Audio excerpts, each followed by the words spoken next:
voit rien.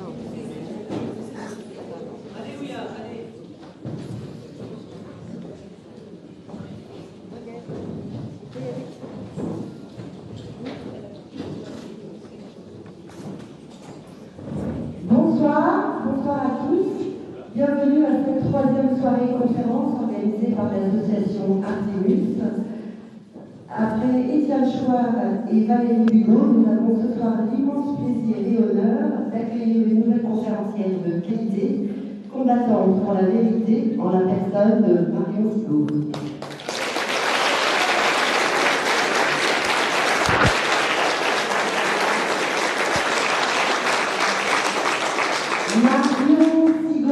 Comme elle aime à se présenter, une femme catholique, française, patriote, et se moque bien de toutes les étiquettes qu'on cherche à lui coller.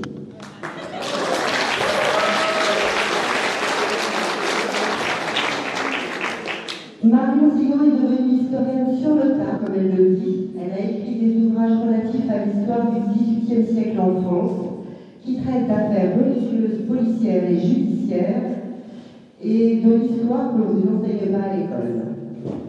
Vous trouverez sur Internet de nombreuses conférences enregistrées.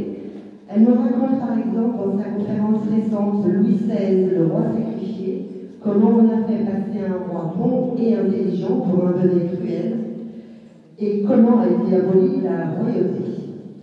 Passionnant, la vraie histoire est passionnante pour les chercheurs de vérité que nous sommes, encore plus quand elle nous est contée par quelqu'un qui est passionné comme est Marion Sigaud. Marion Sigaud a en fait repris des études d'histoire lorsqu'elle s'est intéressée au sujet de la pédophilie et de la pédocriminalité dans les années 80, sujet dont elle s'est emparée à bras le corps et à bras le cœur. Son travail d'investigation l'a conduite à écrire des livres, notamment Les droits sexuels de la destruction programmée de l'enfance et de la famille, et De l'amour et du crime, du sexe et des enfants, dont je vous recommande vivement la lecture.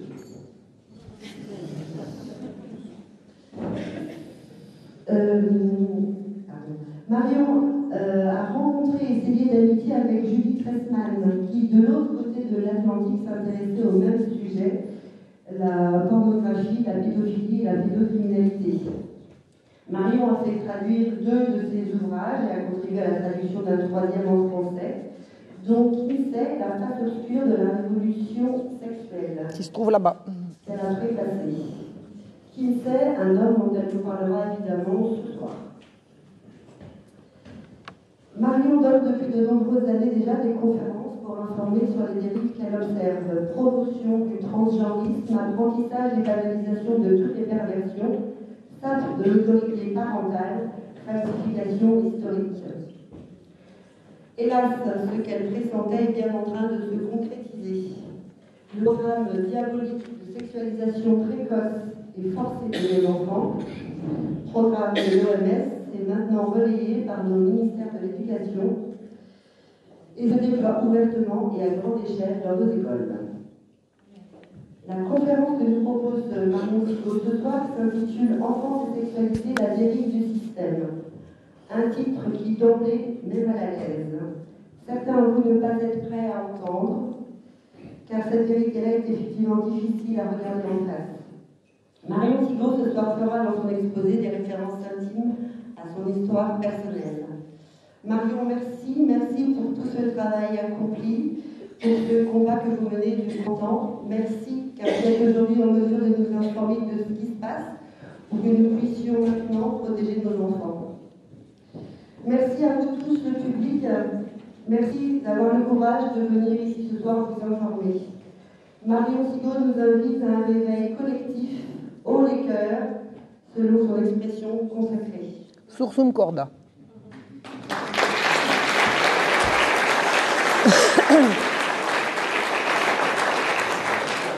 Avant de lui céder la parole, je vais vous inviter à mettre vos téléphones en mode avion ou à les éteindre et à ne prendre ni photo ni dans la conférence. Pas encore, Kéros nous fait l'amitié de filmer la conférence et la diffuser en direct. Un grand merci à Kéros. Et nous avons parmi nous ce soir ici un jeune journaliste, Alexandre Tellas, qui occupe notre ministère.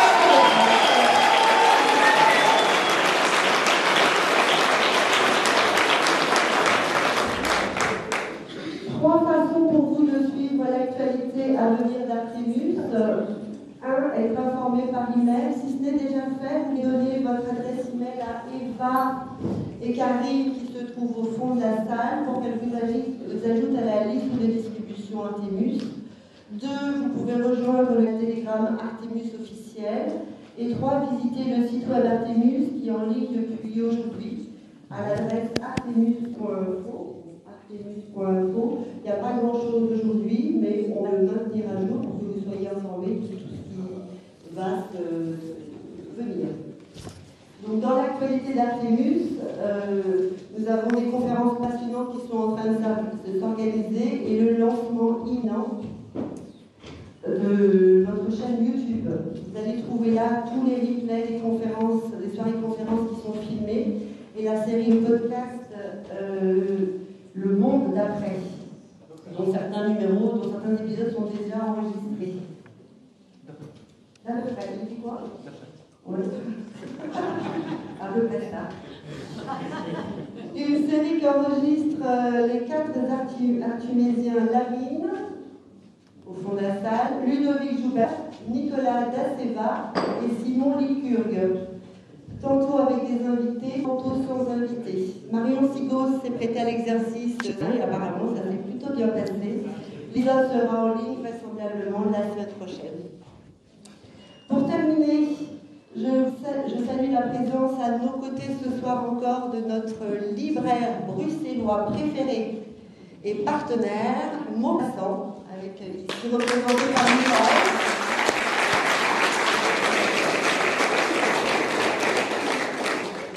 Maupassant vous propose ce soir quelques-uns des livres de Marie Sigaud, des livres de nos 2 artumésiens écrivains Nicolas Daceva et Simon Licurgue, et puis une sélection de livres qui doivent nous permettre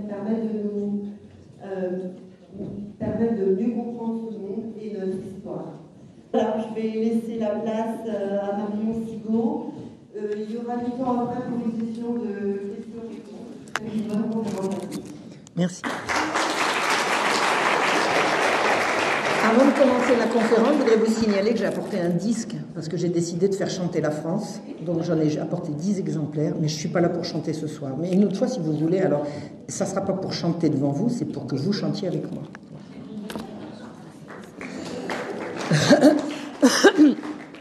Merci d'être venus si nombreux, c'est impressionnant. Ah, j'aime bien les salles combles, hein, surtout quand les salles sont grandes, c'est vraiment très impressionnant. Alors je remercie les gentils organisateurs, comme on dit, et puis mon cher Alain, que je suis maintenant depuis quelques années, qui compte, ce sont les années qui comptent. Est-ce que le son est bon là? C'est bon. En 1921, qui se trouve être l'année de naissance de ma chère maman, 1921, la création aux États-Unis de la Ligue américaine pour le contrôle des naissances, qui allait devenir ce qu'on a appelé le planning familial. En français, on devrait dire la planification familiale. En anglais, ça s'appelait Planned Parenthood. À la manœuvre de cette création, une femme, Margaret Sanger, socialiste radicale, sage-femme de son métier, qui avait exercé dans les quartiers pauvres de New York.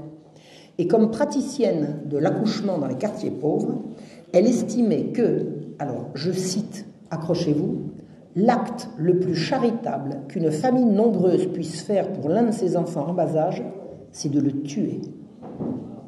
Pas mal pour une sage-femme. Et elle a écrit, 2 ans après, « Les services de maternité pour les femmes des taudis sont nuisibles à la société et à la race. La charité ne fera que prolonger la misère des inaptes. »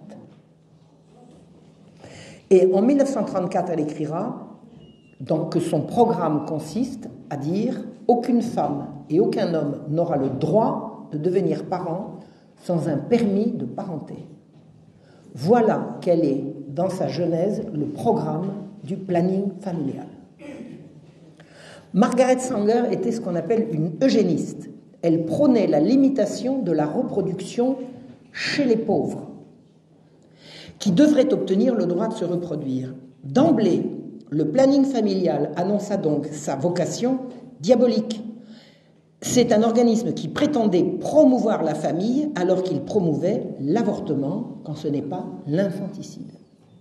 Et mentir à ce point, c'est l'œuvre du diable.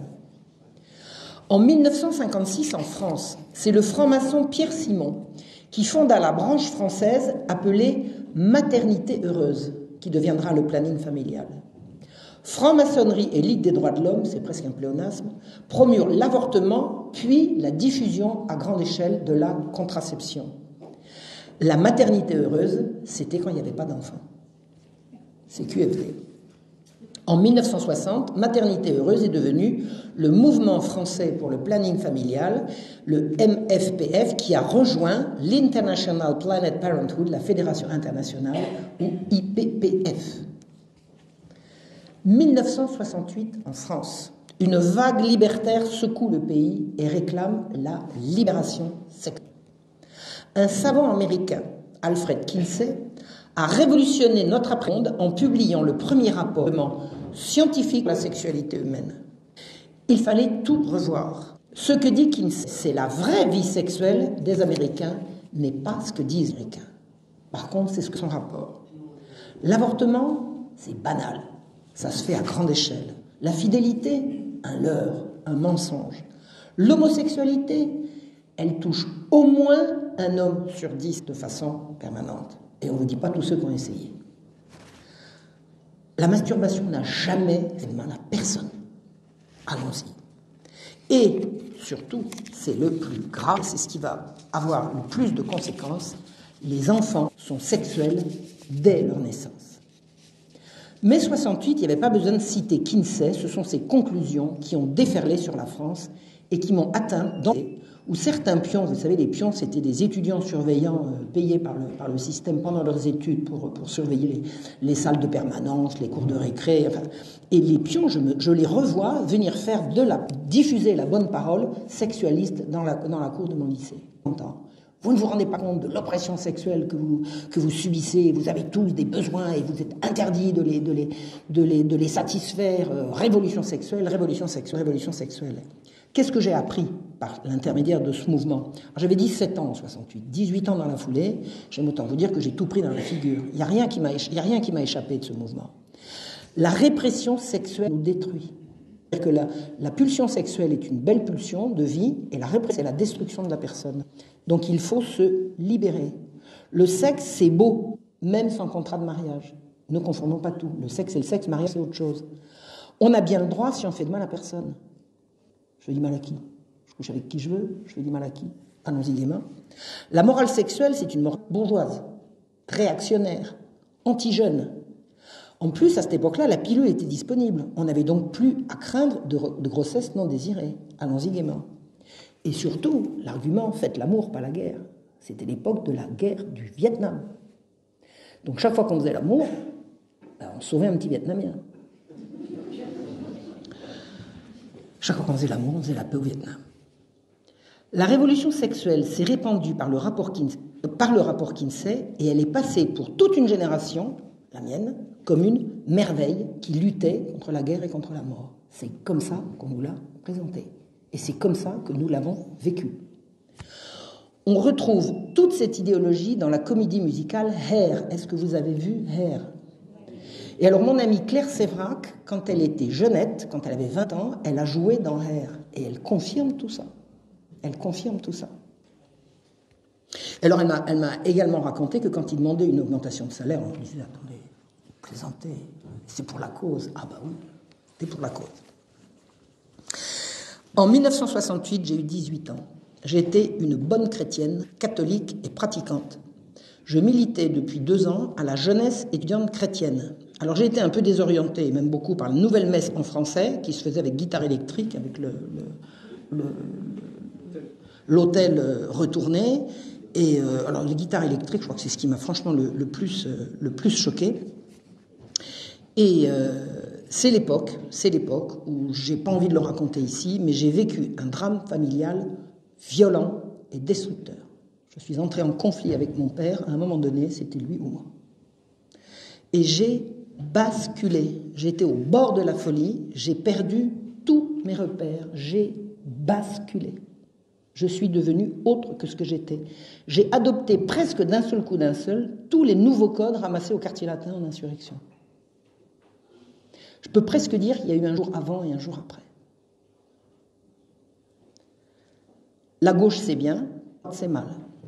Le sexe, c'est bien, le mariage, c'est idiot. La contestation de tout, c'est bien.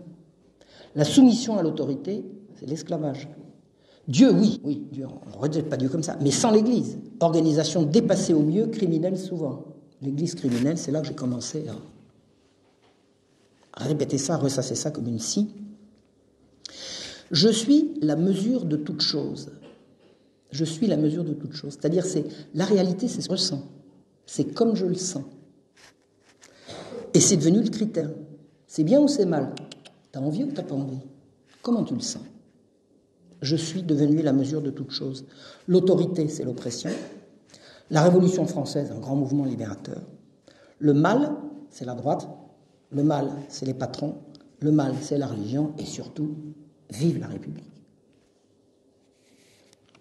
Le 20 mars 1969, aux USA, s'est tenue une conférence destinée aux professionnels de santé. Conférence tenue par un docteur, Richard Day, qui était directeur au planning familial américain. Ces professionnels de santé étaient destinés à devenir leaders dans leur domaine. La conférence s'adressait dans un but parfait d'application d'un plan.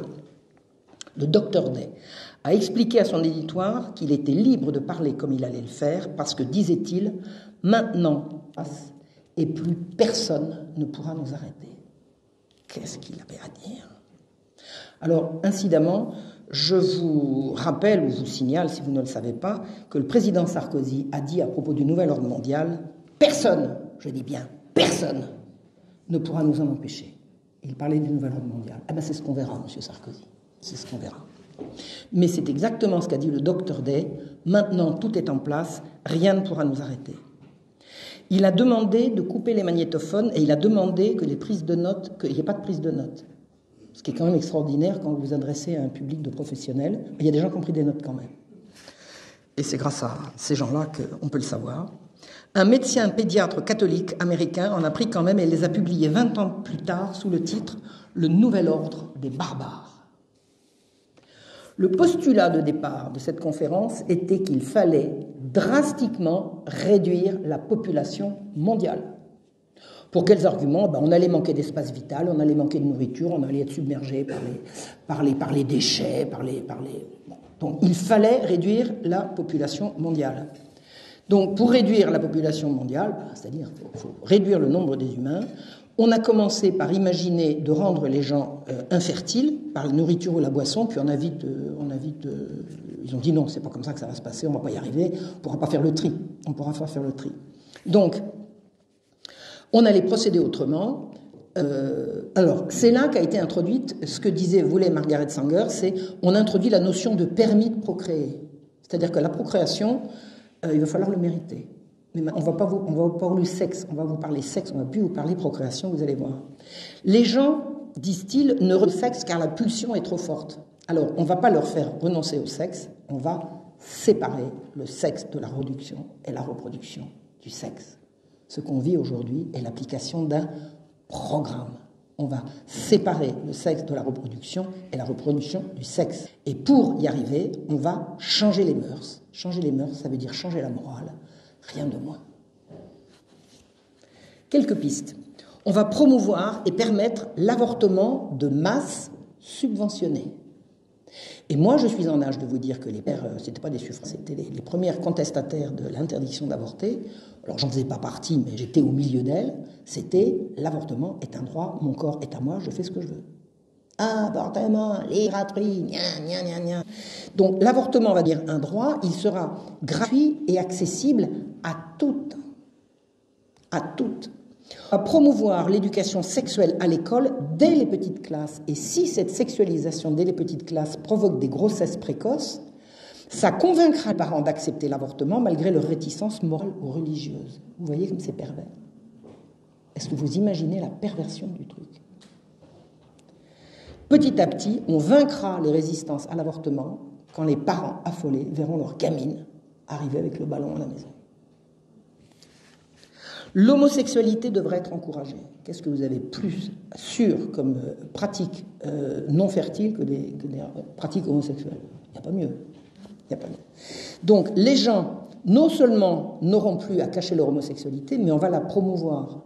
Ça vous rappelle rien? Vous n'avez pas l'impression, regardons autour de vous, qu'on est en plein dedans? Tout le monde aura la permission de se livrer aux activités sexuelles comme ils l'entendent. Tout sera permis, sans restriction. On va faire du sexe une activité absolument omniprésente, tournée sur le plaisir et la jouissance immédiate, sans aucune connexion avec la reproduction de la vie. On va changer les modes féminines, c'était dans le programme. Les modes vestimentaires seront plus simples et provocantes. Mais je me souviendrai bien que c'est l'arrivée de la mini-jupe, ça. Moi, j'avais des jambes interminables. Je peux vous dire que ma mère, quand elle me verrait avec une mini-jupe, j'ai pris une paire de claques, je ne vous dis pas.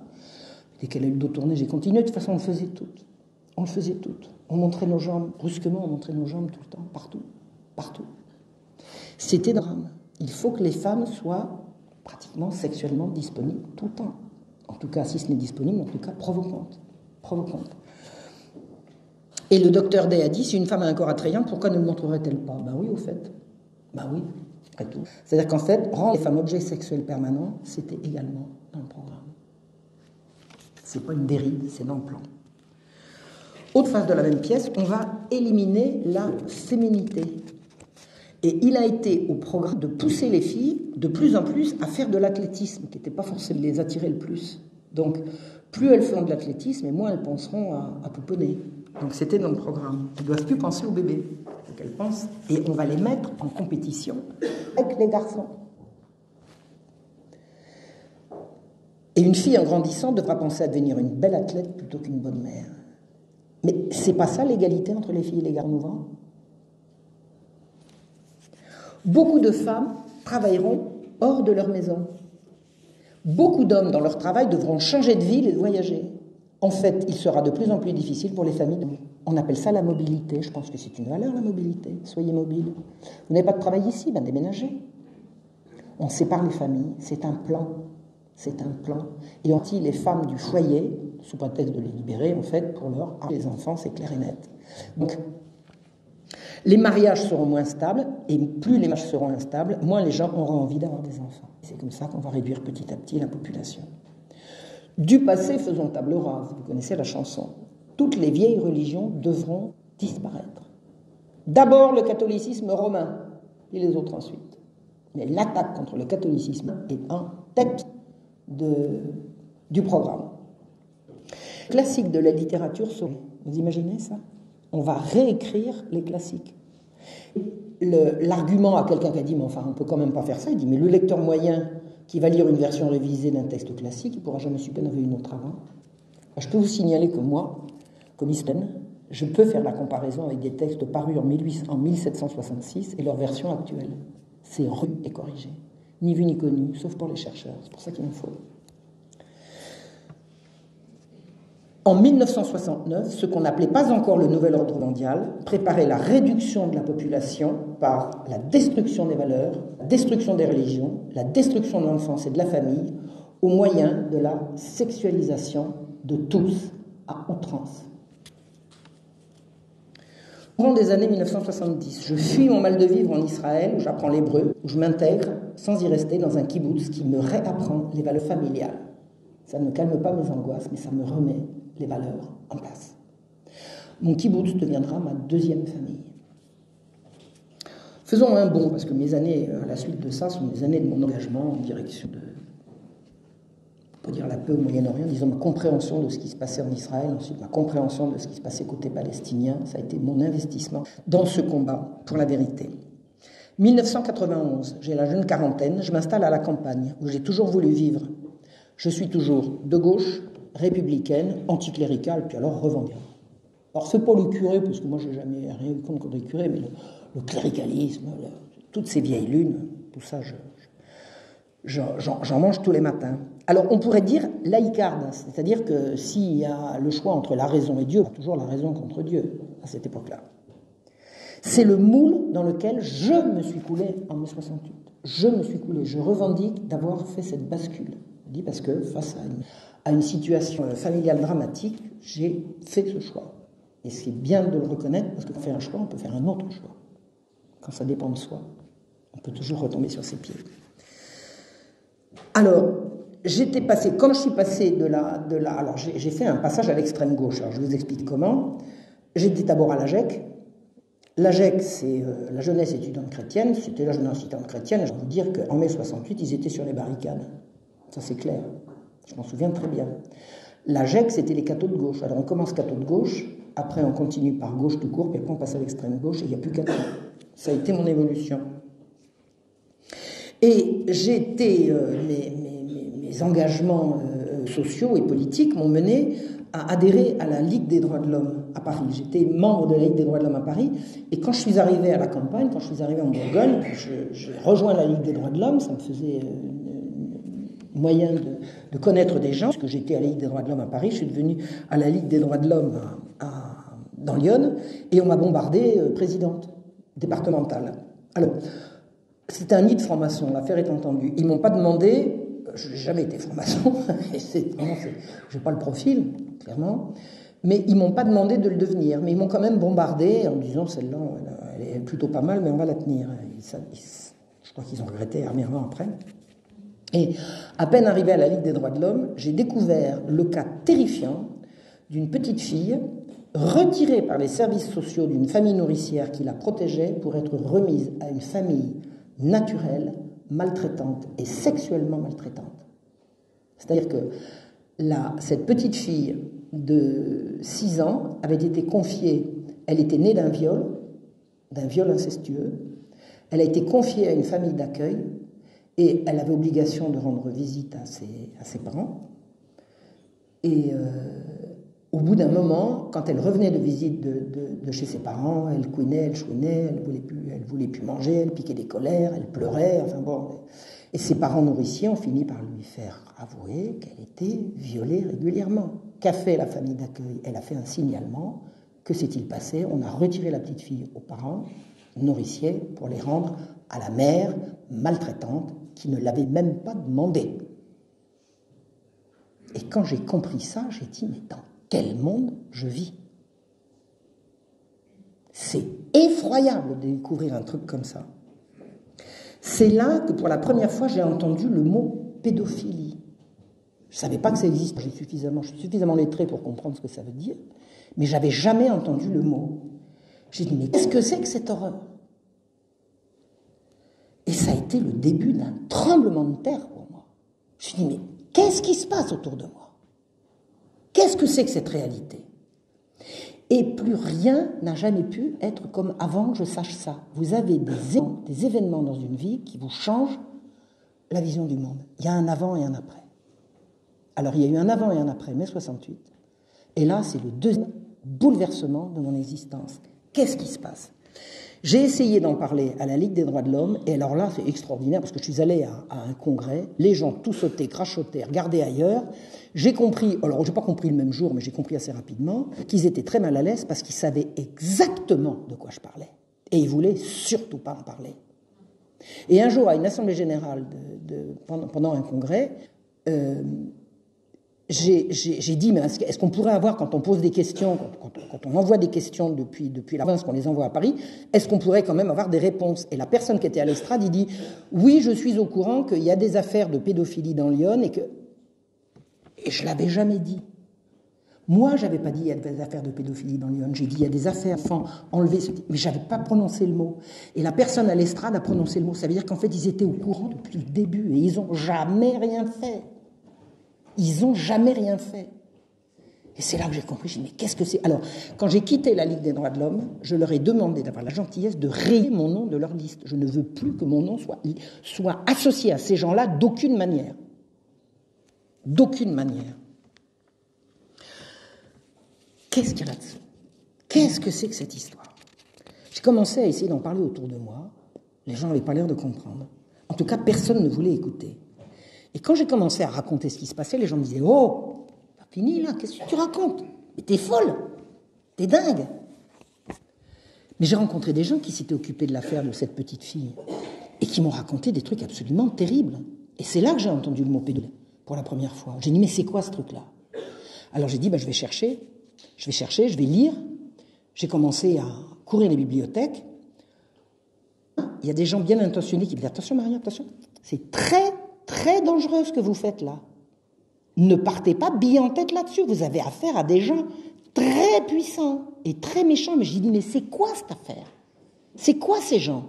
C'est quoi cette réalité? C'était vertigineux. Ça faisait peur. J'ai commencé à vivre dans la peur, j'ai commencé à vivre dans le cauchemar. Je ne savais pas où j'avais mis les pieds, je savais que c'était horrible et que ça touchait aux enfants. Brusque, 1996, nouveau tremblement de terre. Et là, vous allez comprendre de quoi je parle. L'affaire Dutroux. Qu'est-ce qui se passe? Entre mai et août, disparition de 2 petits, puis arrestation d'un certain Marc Dutroux, sa femme Michel Martin, chez qui on retrouve les 2 petites emmurées vivantes. 2 jours plus tard, cadavre de 2 autres petites mortes de faim dans une cache. Et là, le mot pédophile fait la une des journaux. Ça fait 2 jours que je m'escrime à parler de ça et on me dit t'es folle. Et là maintenant, ça fait la une. J'ai dit mais qu'est-ce qui se passe? La population indignée se soulève. Alors là, les manifestations de la marche aux blancs, alors chez les Belges, j'en pleurais, je regardais ça, j'ai dit oh, quel peuple extraordinaire. J'attendais que ça vienne chez nous, c'est pas encore demain, ça se rapproche. Et les gens demandent des comptes, on va appeler ça la marche blanche. Le même mois d'août 1996 à Stockholm, le public stupéfait entend les témoignages d'enfants qui racontent des sévices dont ils sont victimes dans des réseaux. C'est la même année, sort l'affaire Dutroux et le congrès de Stockholm. Dans la foulée, c'est-à-dire quelques semaines plus tard, éclate l'ère des disparus de Lyon.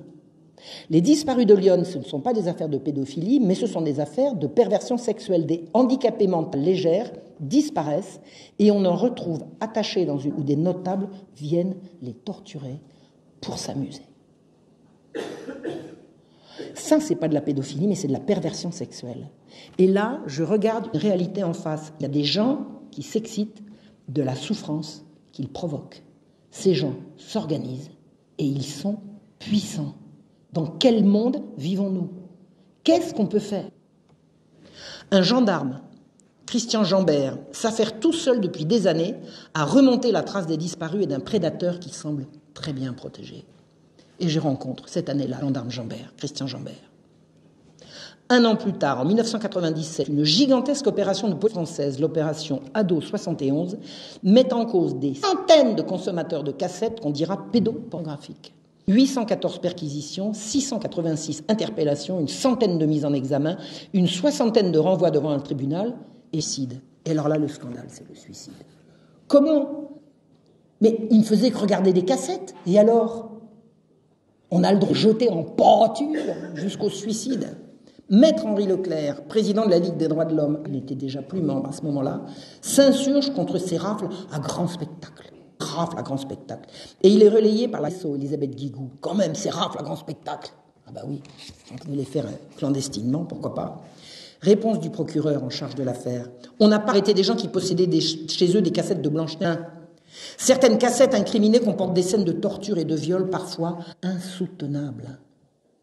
On achète des cassettes où on voit des enfants se faire torturer à mort. Il faut dire que c'est pas grave.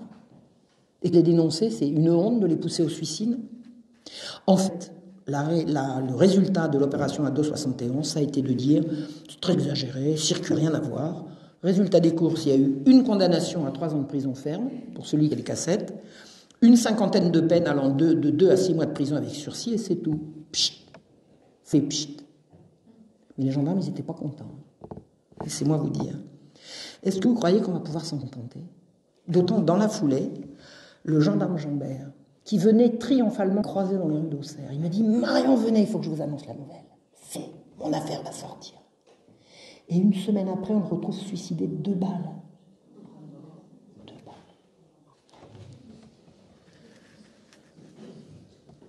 Qu'est-ce que je peux faire? Qu'est-ce que je peux faire avec tout ça? Je vous assure, c'est vertigineux. Comment est-ce que j'ai pu tomber sur tout ça? Je ne peux rien faire. Qu'est-ce que je voulais que je fasse contre ces gens tellement puissants, tellement atroces? Alors je continue de me renseigner et je découvre qu'il existe une esthétique de l'atroce, un goût particulier qu'ont certains de se complaire, de s'exciter, de jouir de la souffrance d'autrui. Et ces gens-là, on les a retrouvés dans l'histoire, c'est ce qu'on appelait les libertins. Les libertins, à l'époque de Louis XIII, étaient des gens qui disaient qu'un grand crime, du moment que c'est bien fait, du moment que c'est beau, c'est diable. Qu'est-ce que c'est la citation? Un grand crime. Enfin, je ne sais plus, je ne connais pas la citation. Enfin, il existe une esthétique de l'atroce qui se propage dans certains milieux et des gens qui se reconnaissent entre eux pour partager ce goût de la perversion du sadisme. Et la perversion et le sadisme ne sont pas seulement des mal, mais des réseaux de gens qui se retrouvent pour les mettre en pratique. Parce qu'il n'y a pas que des gens qui s'excitent des récits, mais il y a ceux passés à l'acte. Et là, on entre dans un monde de crimes à une échelle vertigineuse. Vertigineuse. Parce que ces gens-là ont besoin de victimes et d'impunité. Comment font-ils? Comment font-ils? J'ai mis le doigt sur quelque chose d'épouvantable et je ne peux rien faire et je ne peux pas rien faire.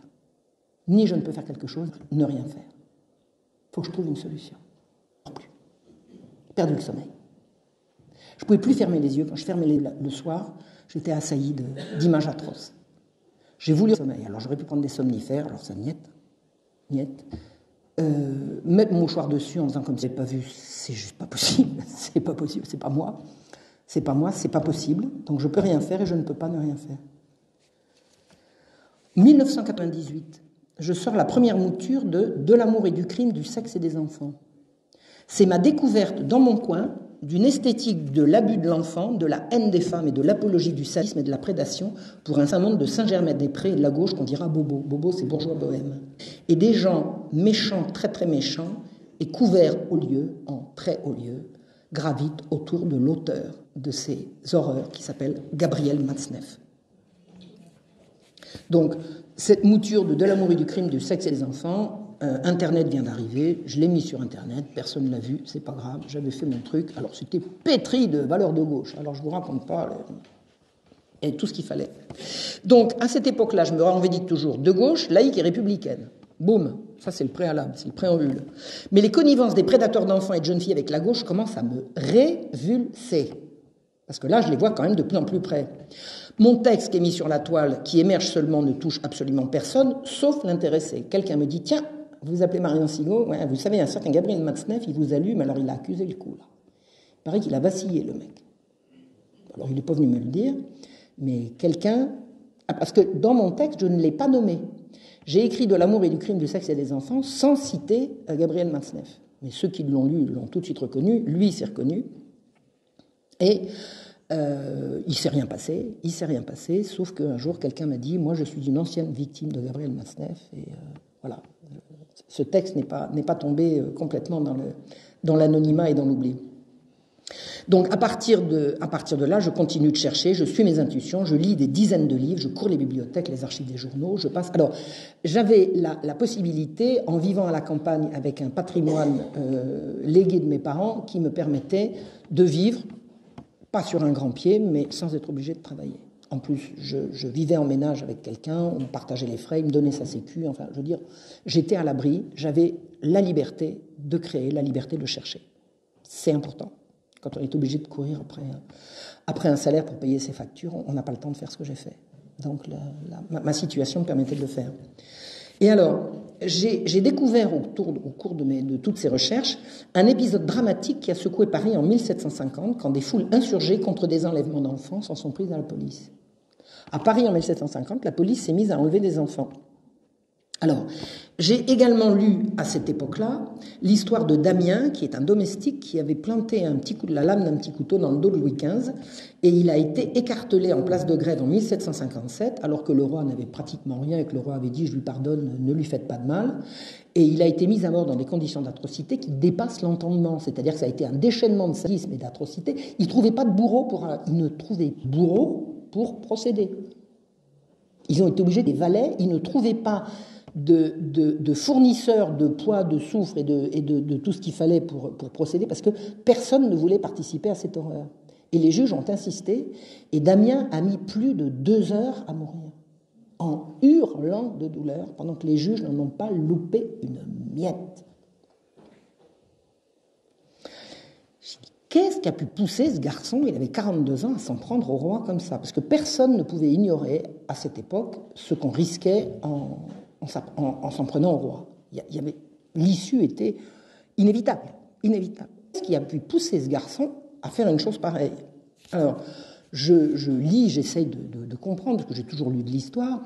J'ai toujours lu de l'histoire, même avant d'être historienne, je lisais de l'histoire tout le temps. Et il y avait des gens qui disaient il était fanatique. Bon, c'est bien, quand on est fanatique de quelque chose. Ben, il était fanatique pro-jésuite, non, il était pro-janséniste, c'est l'un ou c'est l'autre. Fanatique des deux à la fois. Fanatique, on est forcément fanatique. Et si on est fanatique et qu'on ne peut pas vous dire de quoi, on cache quelque chose.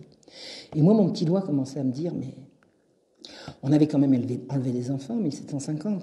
Et en lisant le très égrillard auteur de Guy Breton, auteur des Histoires d'amour de l'histoire de France, j'apprends quoi? Que le roi Louis XV, il aimait bien les petites filles. Il aimait bien les petites filles. Et Guy Breton, il trouvait ça très, très amusant. Et moi, j'étais arrivé au stade où je ne trouvais pas ça drôle du tout. Du tout. Et je me suis demandé, mais est-ce que Damien, par hasard, aurait pu le savoir? Est-ce que sa fille aurait pu être enlevée pour servir au roi? C'est une intuition que j'ai eue et qui ne m'a pas quittée.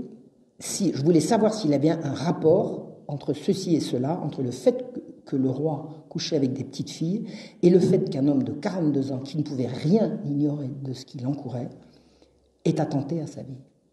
J'ai passé une journée entière à la Bibliothèque nationale qui m'a mis sur la piste. Oui, il y avait un rapport. La fille de Damien a été enlevée en 1750, en même temps que les autres enfants raflés par la police dans les rues. Et là, qu'est-ce que j'ai dit? Je reprends mes études d'histoire. J'avais 51 ans. Alors, je vais vous poser une question. Vous savez ce qui s'est passé le 11 septembre 2001, d'essentiel dans ma vie? J'ai repris mes études d'histoire, c'est ce jour-là. Et alors, je vais vous expliquer même chronologiquement comment ça s'est passé. Je revenais du village, la poste était passée, j'ouvre la boîte aux lettres et je trouve mon premier cours d'histoire et j'arrive triomphante à la maison en disant « Mes cours d'histoire sont arrivés » et c'est là que mon compagnon a dit « Il y a eu un attentat épouvantable à New York ». C'était le deuxième événement de la journée. Premier. Donc je me suis lancé dans l'étude du dossier Damien et j'ai trouvé bien sûr qu'il y avait un rapport entre ceci et cela. C'est une évidence, c'est une évidence. Alors je ne vais pas vous raconter ici l'énormité de ce que j'ai découvert, ni les faux en série que les juges ont fabriqués pour faire passer Damien pour insensé, ni la quantité de mensonges qu'ils ont répandus pour éloigner l'enquête qui a été menée immédiatement après son arrestation du pourvoyeur de chair fraîche pour le roi, qui était le propre frère de la Pompadour, maîtresse du roi, et le maître de Damien, qui était son domestique. Vous avez compris? Je ne vous fais pas un dessin. Ça fait quand même 250 ans, 300 ans, tout ça, ça s'est passé. Personne n'est jamais... Attendez, il faut que j'arrive. Qu'est-ce qui se passe là? Il n'y a pas des chercheurs pour aller voir ça? Mais c'est disponible aux archives. C'est incroyable. Bref. Donc, Damien n'était pas fou. Ces juges le savaient pertinemment. Et les historiens ont menti. Les historiens ont menti. Alors, je vais vous donner un exemple. Les mensonges des historiens sur l'affaire Damien, c'est hallucinant. Je ne vous parle pas de mensonges de gars comme Voltaire, mais Voltaire n'était pas historien. Voltaire était menteur professionnel, propagandiste du futur nouvel mondial. Voltaire était gandiste du libéralisme économique. Il était là, il servait à ça. Mais je vous parle notamment, alors, dans Les La Bastille, paru en 1884, plus de 100 ans après. L'archiviste François Ravesson, c'est l'archiviste qui a mis en imprimé tout ce qu'il a réussi à récupérer de La Bastille, qui ont été beaucoup éparpillés, mais enfin, il a fait un travail magnifique de classement et de publication. Il publie à propos de l'affaire, je cite, « On a observé que le roi a renvoyé 2 jeunes filles que Lebel lui gardait et qu'on appelle le petit ménage. » Lebel, c'était le valet de... Et le valet de Louis, c'était lui qui arrangeait les affaires sexuelles du roi. Donc, François Ravesson publie, alors que quelqu'un écrit, hein, François Ravesson, il n'est que le collecteur des archives. Donc, un abbé écrit, on a observé que le roi a renvoyé 2 jeunes filles que Lebel lui gardait, qu'on appelle le petit ménage. Figurez-vous qu'en allant aux archives moi-même, j'ai retrouvé le billet en question, l'original. J'ai retrouvé l'original manuscrit. Et vous savez ce qu'il y a écrit? On observe que le roi a renvoyé les 2 petites filles que Lebel lui gardait. Pourquoi un archiviste se permet-il, plus de 100 ans après les faits, de transformer jeune fille en petite fille? Qu'est-ce qui protège? Qu'est-ce qui protège l'archiviste? En 1884, c'est déjà la République, non? À quoi il joue? Qu'est-ce qu'on couvre? Il ne couvre pas la roi, là. Il ne couvre pas le roi. Il couvre des pratiques qui n'ont jamais cessé.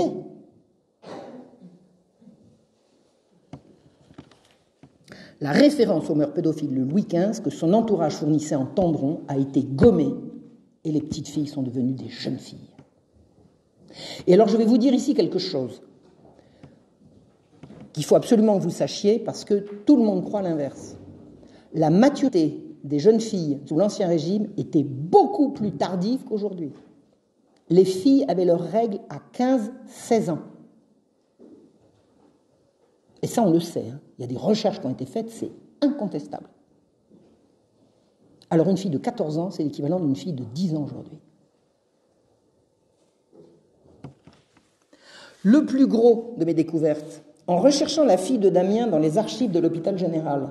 L'hôpital général, c'était l'institution de renfermement des pauvres où j'ai appris que certains des enfants raflés dans les rues en 1750 avaient été envoyés.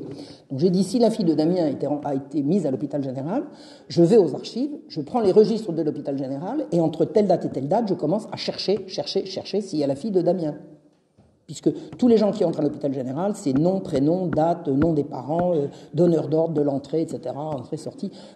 C'est un registre absolument extraordinaire, une tenue exemplaire. Et je dis, je vais chercher la fille de Damien. Puis à force de chercher je me dis, mais qu'est-ce que c'est que tous ces trucs-là? En fait, je comprends, en cherchant la fille de Damien, je trouve autre chose, que l'institution qui est tenue de main de fer par les juges, qui interdisent à quiconque de venir y voir, engloutissent des milliers et des milliers d'enfants qui entrent pour trouver assistance, même quand ils ont encore des parents, et qui ressortent pour l'inconnu.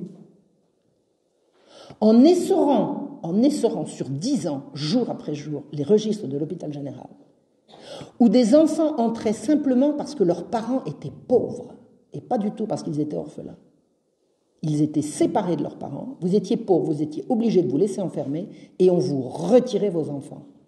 Donc les mères, les hommes étaient à Bicêtre, les femmes étaient à la Salpêtrière et les petites filles étaient également à la Salpêtrière dans d'autres dortoirs que ceux de leur mère. On séparait les parents des enfants et sortaient de l'hôpital par dizaines par mois, par centaines par an et par milliers à la longue.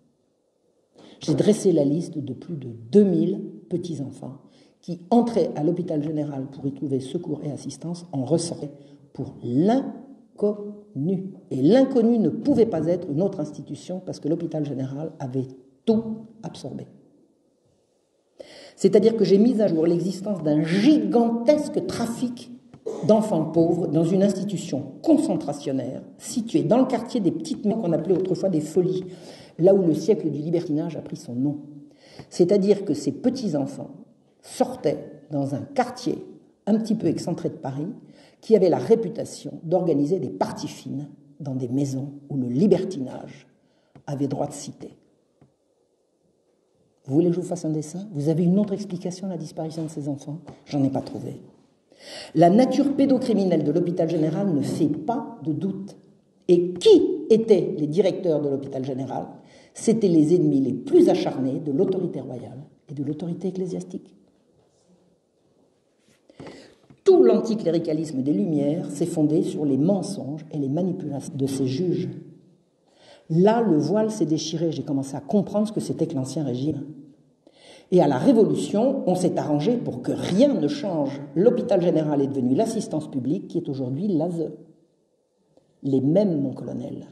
Personne n'a jamais dénoncé ce qui s'y passait. Si rien n'a été dénoncé, à quel titre cela aurait-il changé? À quel moment et dans quel but? Eh bien, plus rien ne sera jamais comme avant pour moi. C'est la troisième bascule de mon existence. L'hostilité du système à mes recherches est générale. J'écris un livre et je trouve un éditeur en claquant des doigts à chaque fois et personne n'est là pour me relayer une fois que le livre est fait. Ça se reproduit avec une régularité d'horloge. J'écris un livre, je trouve un éditeur enthousiaste, paf, dès que le livre sort, on l'enterre. Aucune recension. Écoutez, j'ai eu des rendez-vous à la télévision annulés à la dernière minute. Des recensions. J'ai un livre, Russéran, il est là maintenant, parce que Soral l'a republié, c'est le résultat de mon passage chez Égalité et Réconciliation, c'est que tous ces livres qui ont été, ils sont finalement ressortis et on les trouve maintenant. Mon livre sur les Russes Russéran a été annoncé dans Livre Hebdo, et le jour de la sortie, il n'est paru nulle part et mon éditeur ne m'a même pas prévenu.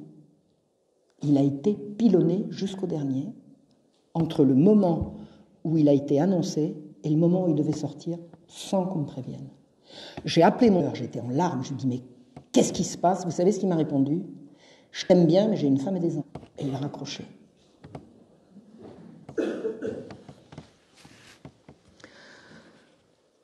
Donc, je croyais qu'il m'était interdit de parler d'Israël et des Palestiniens. Ben, c'est pas que ça. Il m'est interdit de parler tout court. Mais vous voyez, c'est pas très efficace. Vous regardez le nombre que vous êtes, on peut dire en gros qu'ils n'ont pas réussi. À l'université, où j'ai décidé de reprendre mes études, après un démarrage enfin, le prof s'est retourné contre moi et m'a fait délibérément rater mon examen. Vous savez comment on fait pour faire rater un examen étudiant? On ne lui explique pas, quand il a un mémoire à présenter, on ne lui explique pas comment il doit le présenter. À qui revient d'expliquer à un étudiant comment présenter son mémoire? À son directeur. Et quand le directeur ne vous dit rien, vous arrivez le jour de la soutenance, on disait c'est pas comme ça qu'on le présente. Et j'ai dit mais comment je le sais moi?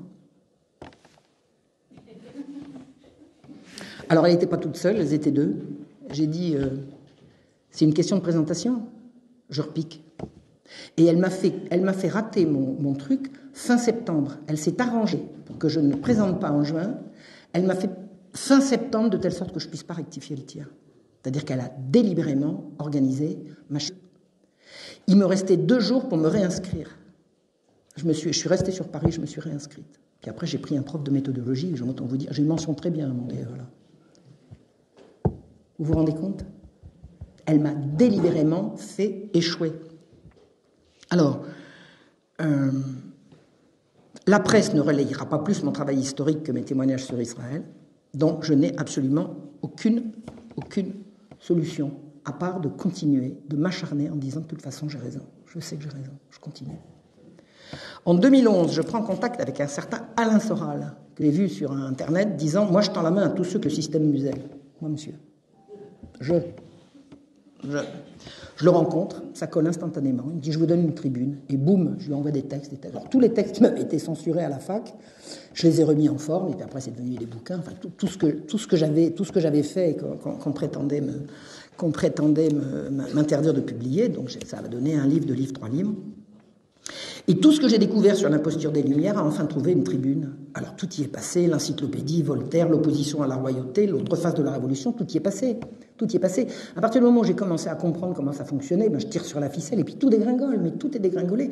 En plus, j'avais accès, comme j'avais quand même un DEA, donc de la recherche, j'ai appris le métier. C'est un métier, c'est une discipline. L'histoire, c'est pas une science, c'est une discipline. Quand vous avez appris la discipline, vous l'appliquez et puis ça fonctionne. Ça fonctionne, c'est pas qu'un état d'esprit, l'histoire, c'est des techniques, c'est une façon de faire, c'est une façon d'accéder aux sources, de les comparer, etc. Donc, toutes mes découvertes, y compris mes découvertes sur l'Église, trouvaient un écho sur le site. Donc, pardon.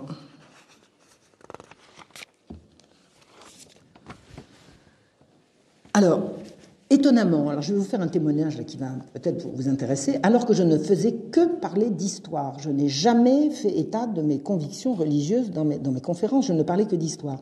Chaque fois que je parlais d'histoire, des gens venaient me voir à la fin de mes conférences pour me dire qu'ils étaient en train de se faire baptiser ou de se faire confirmer ou de passer leur communion. C'est-à-dire que mes interventions sur la vérité sur les mensonges concernant l'Église poussaient des gens à revenir à la religion. Mais moi, j'en ai fait autant. C'est-à-dire que quand j'ai compris que tout ce qui m'avait fait rejeter la religion de mes pères, la religion de ma jeunesse, la religion de mon grand-père, la religion de mes aïeux, c'était une série de mensonges, tout simplement, j'y suis retourné. Je suis retourné à la messe, j'ai revu tous mes jugements. Mais ça a été la bascule à l'envers. Mais la bascule à l'envers avec des arguments, avec des faits, avec des références. Mais je devenais de plus en plus forte, de plus en plus sereine, de plus en plus heureuse d'être moi. Et d'avoir fait tout ce cheminement. Alors, d'autant que je ne pouvais pas me... Alors, les gens me reconnaissaient, c'est rigolo. Je prenais le train, le contrôleur m'enlevait la skate, il me disait, je peux avoir une dédicace et tout. Mais c'était fou. J'ai vécu des trucs. Je recevais des rafales de lettres d'amour et de bisous. Vous ne pouvez pas vous imaginer. D'ailleurs, ça continue. Hein. Ça continue. Hein. Bon, j'en ai déjà reçu beaucoup et il y en a un petit peu moins à la fois, mais je continue. Quoi. Donc, brusquement, je me suis rendu compte que j'étais du tout à gauche. Alors, plus du tout. Alors, est-ce que je suis passé à droite? Non, je suis pas assez bête quand même. Attendez, je vais pas prendre l'imbécilité pour le revers de l'imbécilité pour l'intelligence. Hein. Le revers de l'imbécilité, c'est juste l'imbécilité vue de l'autre côté. Hein. C'est pas... Donc, j'ai sillonné la France et la francophonie pour raconter mes découvertes à un public ébahi et chaleureux qui m'envoyait des tonnes d'amour. Mais alors, la francophonie, c'est-à-dire que je suis venu en Belgique, je suis allé en Suisse, je suis allé au Québec, sur les ailes d'un ange. Et alors, 2012, il s'est passé quelque chose de très très violent pour moi.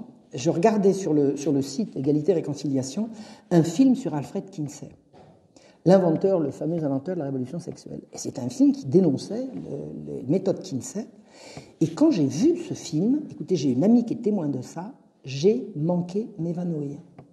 C'est-à-dire que j'étais assise et j'ai roulé par terre.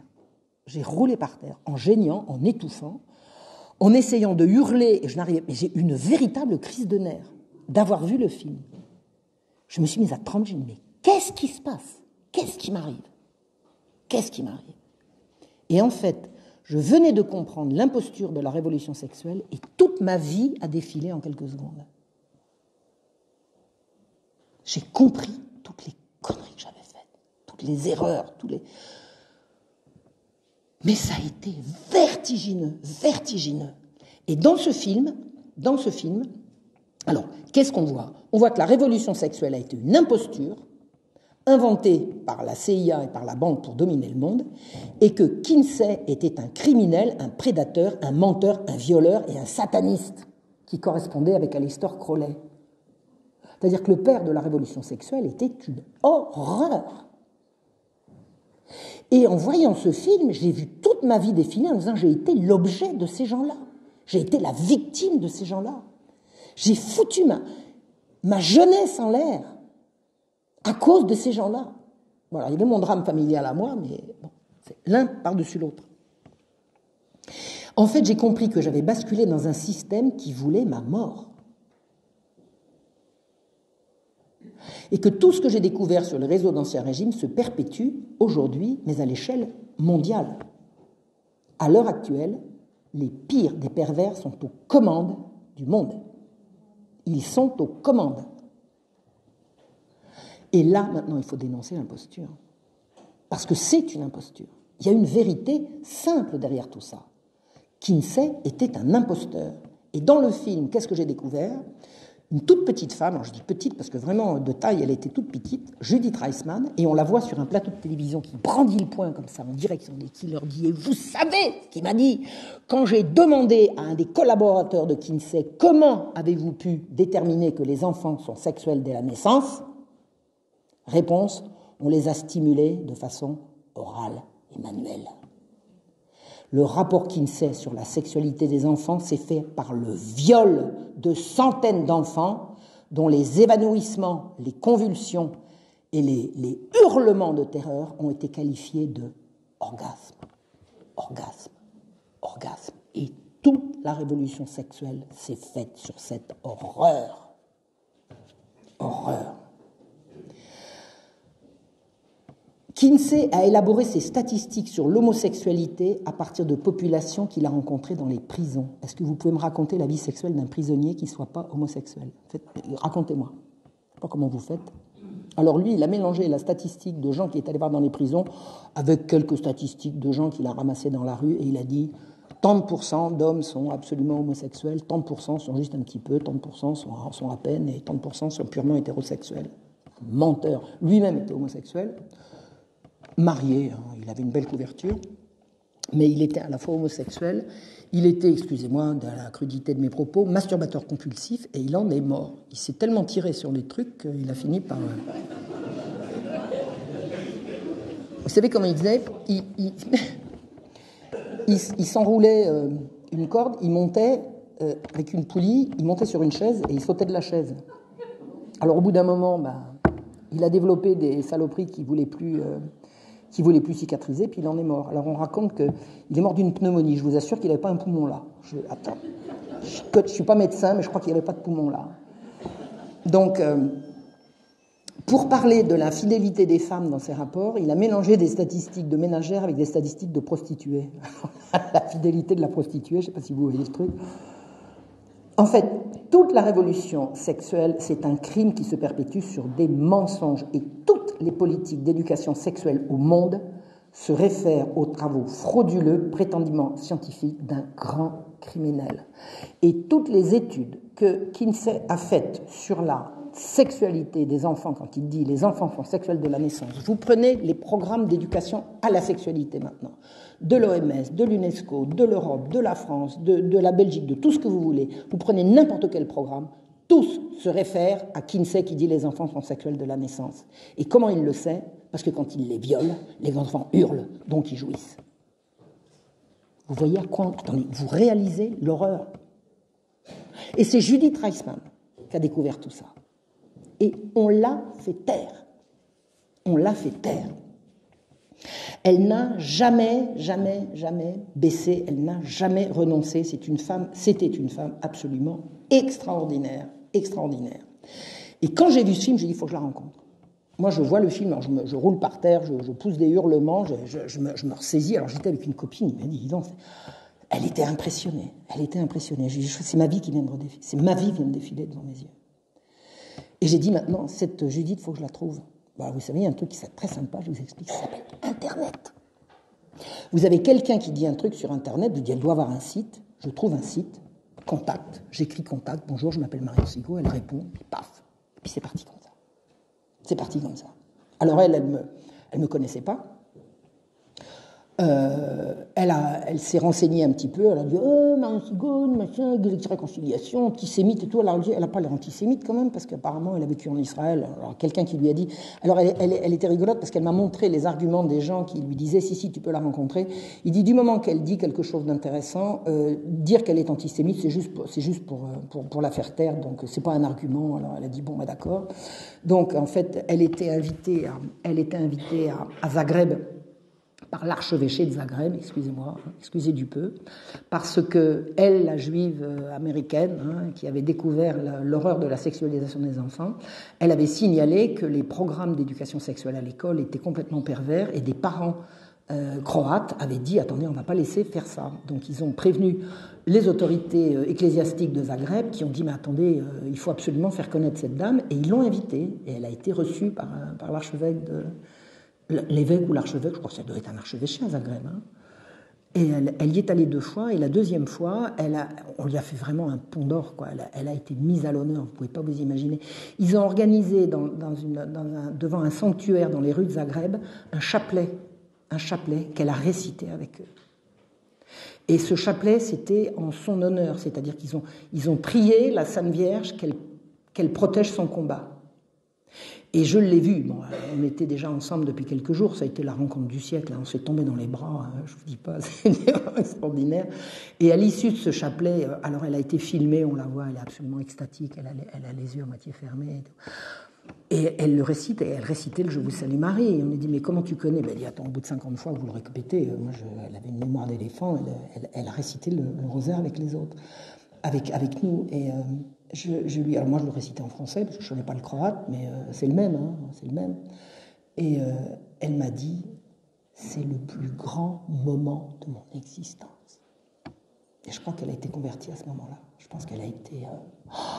C'était extraordinaire. Bon, c'est le début d'une amitié. C'est une perle. Judith Reisman était une perle. Donc, je l'ai retrouvée en France. Elle m'a envoyé le texte d'un de ses bouquins qu'elle considérait comme le plus important. Il est là, sur cette table.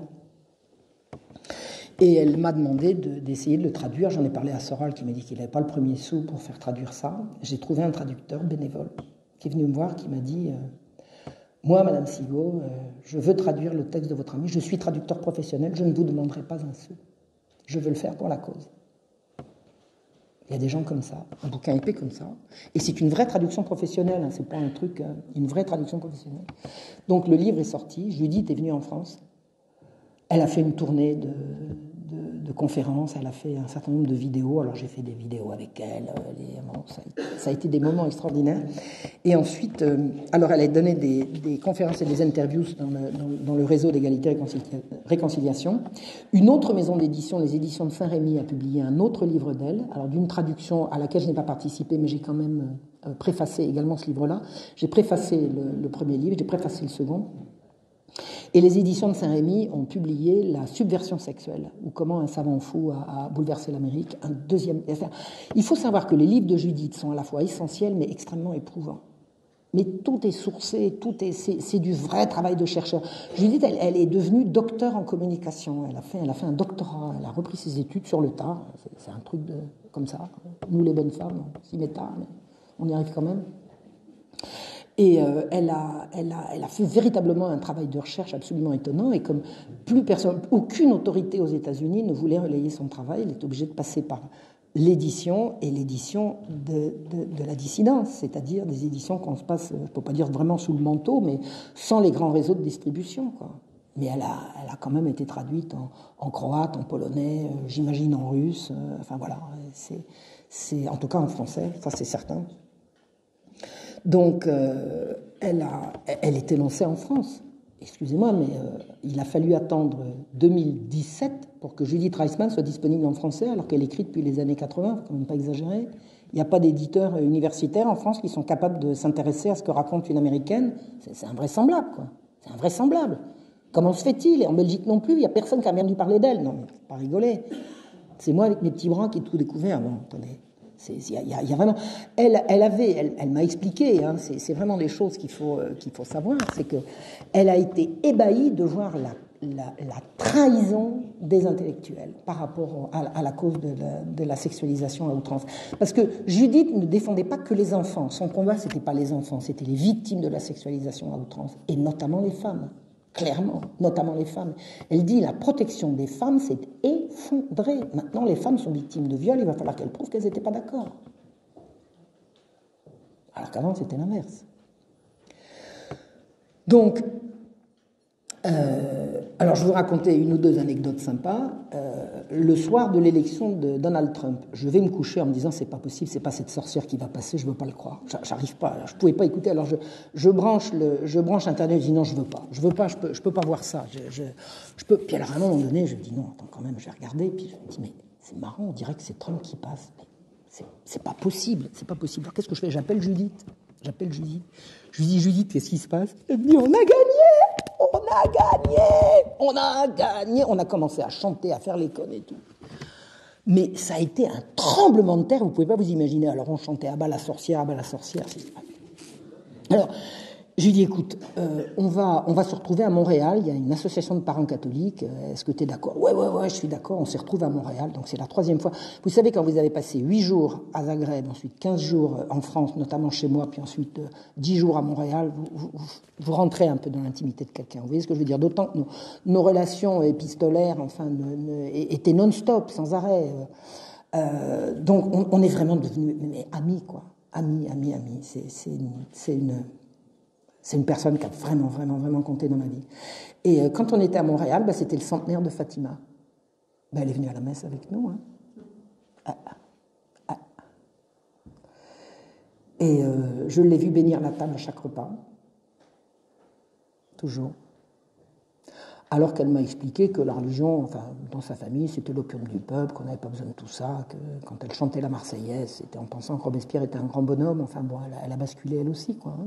Elle a basculé. En France, j'ai enchaîné conférence sur conférence partout où c'était possible pour dénoncer le sexe à l'école, les mensonges de Kinsey, la démoralisation de la société, l'implication des États, notamment la France, dans l'imposture Kinsey. En 2017, toujours en relation permanente avec Judith, j'ai publié Les droits sexuels ou la destruction programmée de l'enfance et de la famille, qui est un petit livre qui analyse la déclaration des droits sexuels de 2008. En 2008, les Nations Unies ont publié un texte du planning familial, Planned Parenthood, qui s'appelle la Déclaration des droits sexuels, qui est une abomination. Les droits sexuels, c'est vous avez le droit. Vous avez envie, vous avez le droit. T'avais envie, t'avais le droit. Dans le respect de l'autre, sans le forcer. Ben oui, sauf que le respect de l'autre, c'est quoi? C'est quoi? Je veux dire, si je suis centré sur ma pulsion, c'est quoi le respect de l'autre? Ça n'a absolument aucun sens. Donc, la Déclaration des droits sexuels de 2008, c'est tirer tout droit des mensonges de Kinsey, et ça promeut le sexe pour tous, sans morale, sans religion, sans aucune limite, avec l'appui de l'ONU, de l'OMS, de l'Europe, de l'UNESCO et de l'UNICEF. Il faut lutter contre l'influence délétère de la morale et des religions qui empêchent l'application des droits sexuels. Et les droits sexuels sont applicables à tous, sans distinction de sexe, de race, de religion, de genre ou d'âge. Tout le monde a des droits sexuels, tout le monde a le droit de jouir. Est-ce que vous pouvez m'expliquer le rapport qu'il y a entre le droit et la jouissance? C'est une horreur. C'est une horreur, c'est un renversement. On y trouve, dans cette fameuse déclaration des droits sexuels, la promotion de l'homosexualité, la promotion du mariage pour tous, la promotion du droit à l'adoption. Vous savez ce que c'est que le droit à l'adoption? C'est un droit sur les enfants des autres. Si vous avez le droit d'adopter, vous avez le droit sur les enfants des autres. Sinon, ce n'est pas un droit. On y trouve la promotion du consentement des enfants. Vous savez comment un enfant peut être consentant? Eh bien, il suffit qu'il soit informé. Donc, on va le gaver d'informations sexuelles dès le plus jeune âge. Et ensuite, quand un gros dégueulasse va lui proposer la botte, s'il n'a pas dit non, c'est qu'il était d'accord, puisqu'il était prévenu. Vous vous rendez compte? Vous savez ce que ça veut dire, ça? Vous savez ce que ça veut dire, ça? On fait la promotion de la prostitution. Ah non, je retire ce que j'ai dit. Des relations sexuelles transactionnelles. C'est joli, hein? Ma fille, tu fais la pute? Pas du tout, je paye mes études par des relations sexuelles transactionnelles. Attendez. Oh. Et puis, papa, tu ne me parles pas sur ce ton, hein? C'est mes droits sexuels, hein? S'il te plaît. Et alors, on promeut, bien évidemment, la masturbation qu'on va apprendre aux enfants dès le plus jeune âge. Dans toutes les déclarations de l'OMS, de l'UNESCO, etc., on apprend aux enfants entre 0 à 5 ans le plaisir de se toucher tout seul, etc., etc., etc. Mais c'est marqué noir sur blanc. C'est noir sur blanc. Dans mon petit livre sur les droits sexuels, je donne toutes les références. Et vous savez ce qu'on promeut? L'avortement, l'avortement, l'avortement et l'avortement. L'avortement, c'est important. Vous savez ce que c'est devenu, l'avortement en France? Une priorité nationale. Priorité nationale. Avant, priorité nationale, c'était de faire des enfants. Maintenant, c'est de les avorter. C'est d'avorter les femmes. Et il est dit partout dans cette déclaration que le sexe doit être séparé de la reproduction et la reproduction du sexe. On va faire des enfants dans des couveuses. On va avorter toutes les femmes qui sont enceintes. Et on va apprendre aux gens à se masturber de toutes les manières possibles. Mais c'est le programme de l'Organisation mondiale de la santé, c'est le programme de l'ONU, c'est le programme de Kinsey. C'est absolument partout. Vous savez ce que c'est que le sexe? On a un sexe pour jouer avec. Si? On a un sexe pour jouer avec. La preuve, c'est qu'on y trouve du plaisir. C'est donc que c'est bien. C'est un critère, non? Et tout le monde y a droit. C'est épouvantable. C'est épouvantable. C'est la morale universelle de toutes les civilisations qui est complètement renversée, foulée aux pieds, par des gens qui se disent scientifiques et qui ont tous les médias avec eux. Tous les médias avec eux. Judith m'a envoyé son dernier travail, qui est une centaine de pages, qui est une analyse profonde sur l'implication de la CIA et de la puissance de Rockefeller et des grandes agences de l'ONU dans la sexualisation des enfants et la promotion de toutes les perversions. J'ai fait traduire ce texte, je l'ai mis en ligne.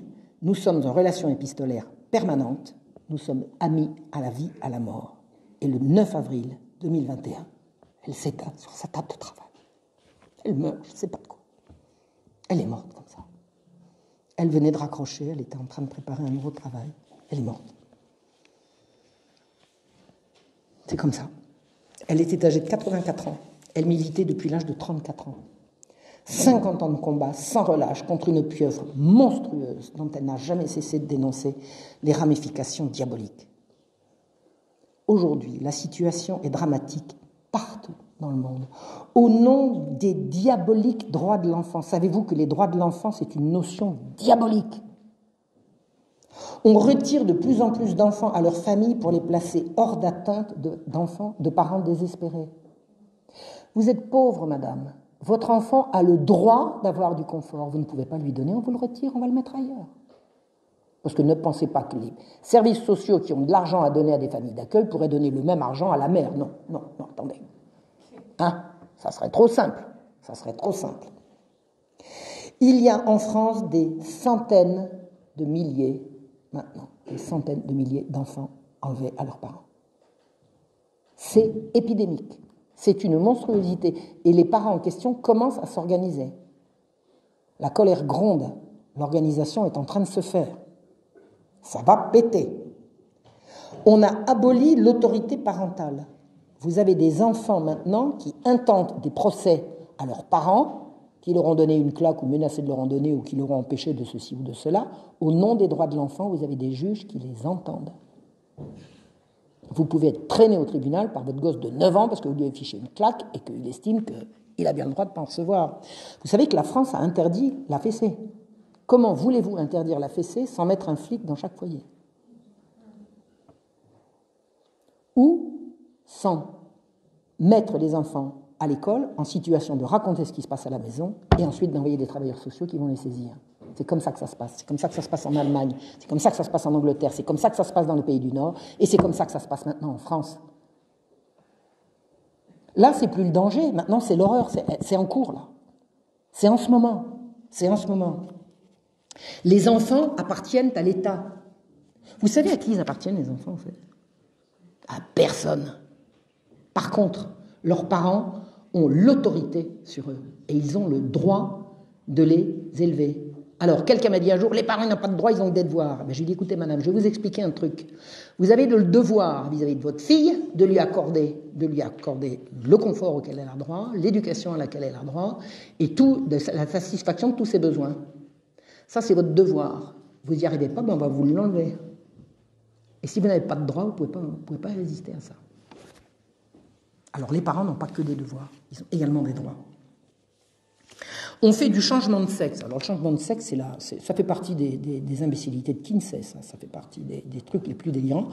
On veut faire croire aux gens, mais c'est ce que je vous disais quand j'ai basculé, je suis devenu la mesure de toute chose, c'est-à-dire c'est ce que je ressens qui est important. Ben, je me ressens femme alors que je suis homme, je me ressens homme si je suis femme, j'ai bien le droit. Mais maintenant, on donne ce droit aux enfants, derrière le dos des parents. Et on va pousser des enfants à suivre des traitements hormonaux violents, derrière le dos des parents qui n'ont plus aucune autorité. Le droit de l'enfant, c'est le droit de l'enfant de dire qu'il veut changer de sexe. Personne au monde n'a jamais changé de sexe, jamais, jamais, jamais, jamais, mais on fait croire le contraire à des gogos. Et des enfants qui reviennent à la maison en disant, j'ai rencontré un père qui m'a dit, ma fille est arrivée là en disant, papa, je veux être un garçon. Et il l'a prise sur ses genoux et dit, mon corps m'appartient, ne me touche pas. Mais on leur fait aux gosses dans les écoles. On leur apprend plus à lire, à écrire, à compter. On les dresse contre leurs parents. On les excite dans des pulsions qu'on leur provoque. On n'a pas le droit d'exciter un enfant. On n'a pas le droit d'exciter un enfant. Ni sexuellement, ni ailleurs, ni de quoi que ce soit d'autre. Quelqu'un qui s'amuse à exciter un enfant, c'est un criminel. Un enfant, ça se calme. Un enfant, ça s'encadre, ça se rassure. Et eux, ils les excitent. Et ils les dressent contre leurs parents. Et on a rendu en France l'école obligatoire à partir de 3 ans. Ces gens-là sont des fous. Le ministre actuel de l'Éducation nationale en France a dit que l'éducation à la sexualité est une priorité. Alors ils le disent tous les ans. S'ils le répètent tous les ans, c'est parce que ça ne marche pas. Vous savez pourquoi ça ne marche pas? Parce qu'il y a quand même un peu de résistance qui se fait. Alors ils le répètent comme une scie. L'éducation à la sexualité, c'est une priorité, c'est une priorité, c'est une priorité. Mais si un jour les parents débarquent dans ces cours, il va y avoir des morts. Il faut arrêter avec ça. L'enfance, c'est sacré.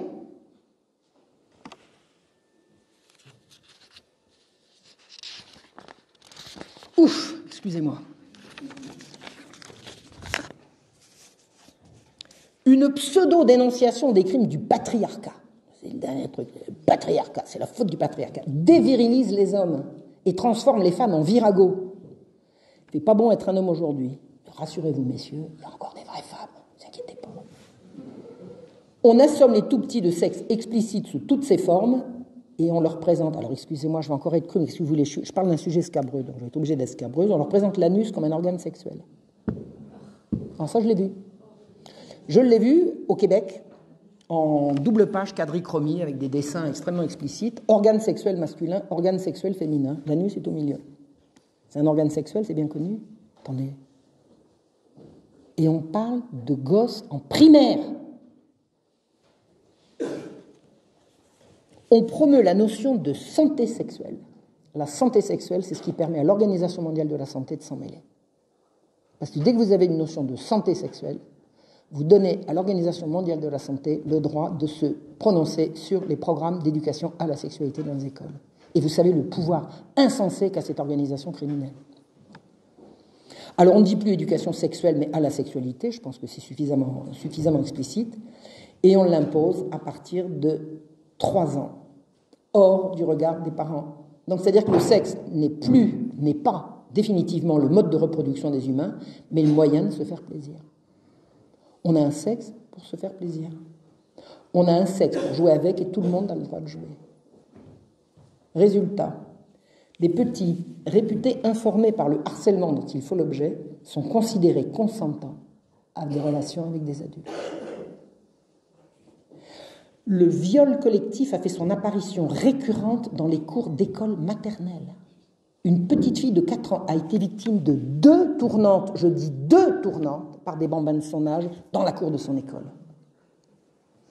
Michel Créoff, vice-présidente du Conseil national de la protection de l'enfance, a dit « Ce type d'acte n'est pas fréquent, mais pas exceptionnel non plus. On est à l'âge des premiers émois, à un stade de développement où la curiosité émerge notamment au niveau sensoriel et sexuel. » Ah bon ? Mais attendez, de mon temps, on ne se faisait pas violer dans la cour de l'école. Les premiers émois, c'était pas ça. Depuis quand les premiers émois, c'est de se faire des tournantes ? Vous imaginez ce que c'est ? Des petits bambins qui ont attrapé une gamine, une copine, qui l'ont entravée, déshabillée et pénétrée 2 fois de suite, c'est-à-dire à 2 occasions différentes. Attendez, on vit où ? Il n'y a jamais eu autant d'agressions sexuelles qu'aujourd'hui. Jamais. Et Judith m'a bien expliqué, elle me dit, la justification de l'éducation à la sexualité, c'était précisément pour faire reculer les crimes sexuels. Il n'y en a jamais eu autant. C'est épidémique. Les maladies sexuellement transmissibles ont explosé partout dans le monde. Qui c'est qui ramasse la mise ? Big Pharma. Eh oui, comme quoi tout le monde se retrouve. La pornographie, elle n'est pas seulement devenue gratuite, elle est devenue quasi obligatoire. En un clic intempestif, vous pouvez rentrer sur des sites abominables qui envahissent votre téléphone ou celui de vos gosses. Faites attention sur quoi vous cliquez quand vous ne connaissez pas un truc. Moi, je suis tombé un jour sur un truc porno. Là. J'ai débranché l'ordinateur pour arrêter ça. Parce que, non, mais je savais que ça pouvait infecter mon ordinateur. Attendez, avant, on disait la pornographie, c'est pour faire de l'argent. Mais maintenant, la pornographie, c'est pas pour faire de l'argent. De l'argent est dépensé pour vous faire consommer de la pornographie gratuite.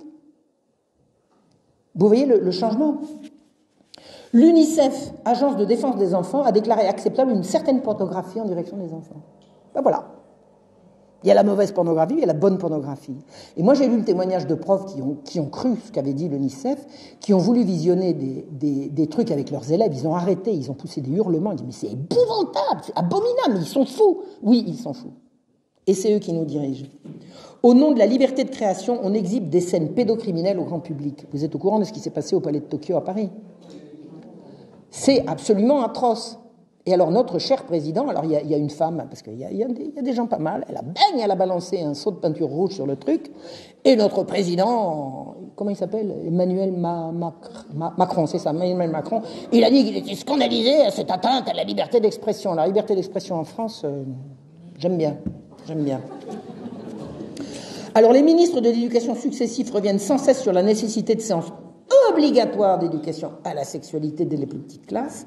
Et l'homophobie, vous savez ce que c'est l'homophobie ? C'est-à-dire toute critique du pouvoir croissant d'un lobby mondial qui n'en finit pas de se définir, est devenue un délit qu'on peut poursuivre en justice. Alors l'avortement, je vous ai expliqué, c'est une priorité nationale. Je répète, priorité nationale, c'est bien. Et dans aucun programme, je les ai tous lus, Il n'est jamais question d'amour. La quoi? Dites, comment? L'amour? Oh, on va quand même pas tout mélanger, non? Oh, l'amour, c'est quoi ça? Le sexe est pour ces gens définitivement coupé non seulement de la reproduction de la vie, mais également de l'amour. Donc définitivement, on a un sexe pour jouer avec, et tant qu'on joue, on ne regarde pas ailleurs.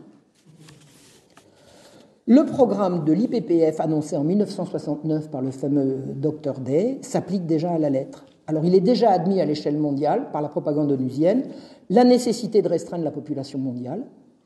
Ils ont décidé qu'il fallait restreindre la population mondiale, donc tout le monde le reprend. Pourquoi? Parce que c'est comme ça. La politique de planification des naissances, famille limitée à 2 enfants. Si on limite les familles à 2 enfants, la population va décroître dramatiquement. Parce qu'il n'y a pas, sur 2 enfants qui naissent, il n'y en aura pas 2 qui vont atteindre l'âge adulte et se reproduire. Donc, 2 enfants par famille, c'est nécessairement une décroissance. La séparation des activités sexuelles et de la reproduction, c'est admis partout. C'est admis partout. L'avortement comme un droit, avec un grand D. La diffusion de produits contraceptifs dans les écoles. Alors, vous savez ce que j'ai appris quand même dans tous ces programmes, c'est qu'une petite fille qui va à l'infirmerie pour dire qu'elle est enceinte, à qui on va donner la pilule du lendemain pour qu'elle puisse avorter, et à qui on va donner la pilule, on ne lui interdit pas d'en parler à ses parents. Bien. Si. Elle a le droit d'en parler à ses parents. Si. C'est quand même vachement libéral, hein. Le développement et la promotion de l'homosexualité avec l'appui de l'État au nom de la lutte contre l'homophobie, alors ça je vous en parlerai un autre jour si vous voulez, parce que moi je suis intarissable là-dessus, j'ai trouvé des cas mais absolument hallucinants. Le mariage entre personnes du même sexe, ça c'est... Alors, il y a un truc qu'il faut savoir, c'est qu'il y a eu un salon à la suite immédiate du mariage pour tous en France, il y a eu un salon du mariage pour tous qui s'est fait sur la place de l'Hôtel de Ville. Il n'y avait pas un rat, personne n'y est allé. Les seuls qui ont acheté des alliances, c'était un couple homme et femme qui passait par là, qui dit ah bah tiens, les alliances là, elles sont bien. Ça a été un bide absolument intégral, c'est-à-dire que c'est clair et net que ce mariage pour tous, c'est un truc qui a été imposé d'en haut et qu'il n'y avait absolument aucune demande de la base. C'est la plus grande pétition, c'est le plus grand nombre de signatures de pétitions pour demander quelque chose. Ça n'a absolument pas été suivi des faits. Ils s'en fichent. C'est le programme du Nouvel Ordre Mondial, c'est tout. C'est le programme de l'IPPF, c'est le programme de tous ces gens-là. Ils en ont rien à fiche de ce qu'on raconte.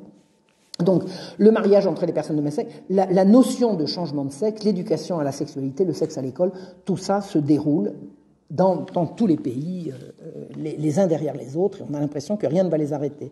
Donc, des générations de jeunes sont drogués d'images sexuellement explicites qui, il n'y a pas si longtemps, étaient poursuivies au titre du détournement de mineurs. Montrer des images sexuellement explicites à un mineur, ça peut vous valoir la prison. À l'heure actuelle, ces détournements de mineurs ont lieu à l'école, qui est obligatoire, à partir de 3 ans, dans des programmes élaborés dans les ministères. J'ai lu des trucs qui émanent des ministères, je dis, mais attendez, dans un pays normalement constitué, ces gens-là, on les envoie en tôle.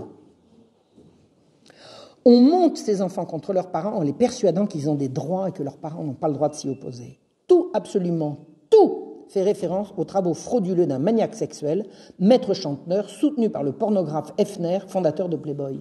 J'ai nommé Kinsey. Aucune commission d'enquête, nulle part, n'a jamais pu remettre en cause les rapports Kinsey qui servent de référence à tout le monde. Maintenant, est-ce que vous voulez des bonnes nouvelles? Ben, je vais vous en donner. Parce qu'on va pas rester là-dessus. La 56e commission des Nations Unies pour la population s'est achevée en avril dernier. C'était pas longtemps, hein. Elle vient de voir infliger un camouflet historique au bloc constitué par les USA, l'Union européenne, les pays nordiques, le Canada, l'Australie et le Mexique. Tous partisans du programme que je viens de vous élaborer.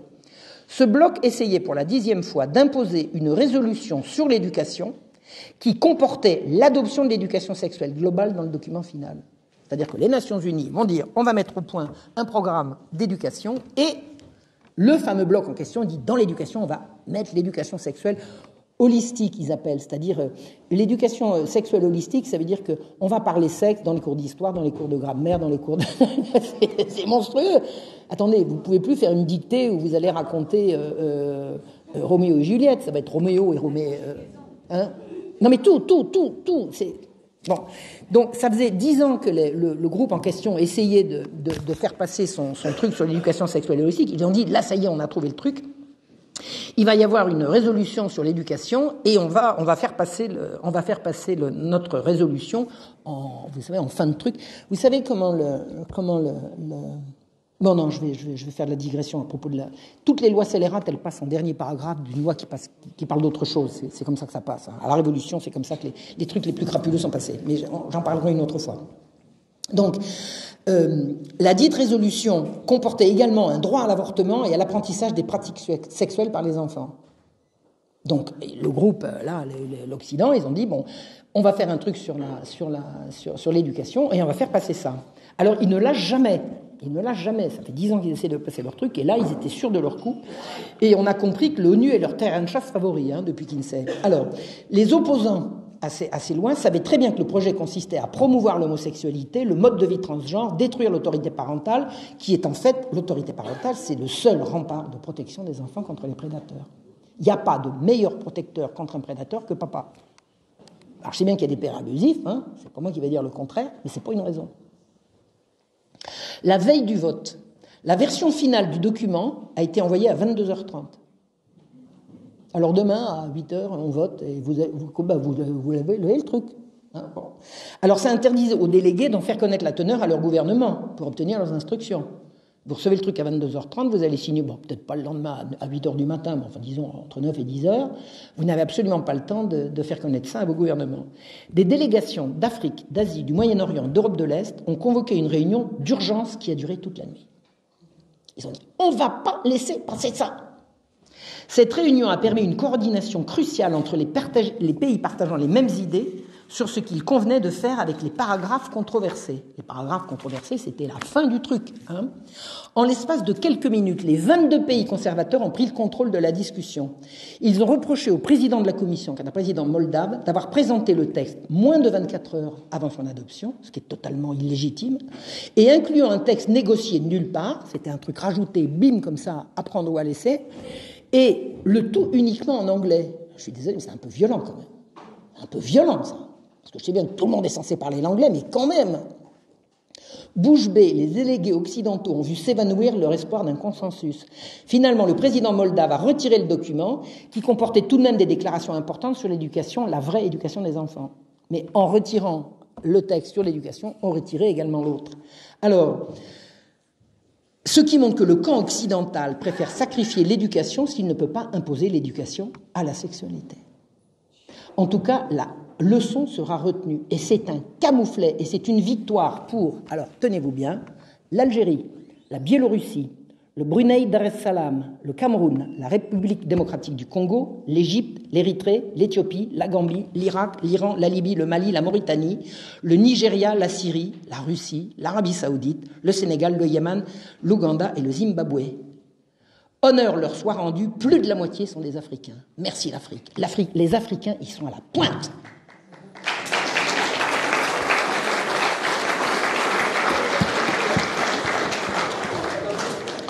Deuxième bonne nouvelle, je ne connais pas personnellement ce monsieur, mais Greg Toussaint vient de lancer une campagne disant « Ne touchez pas à nos gosses ».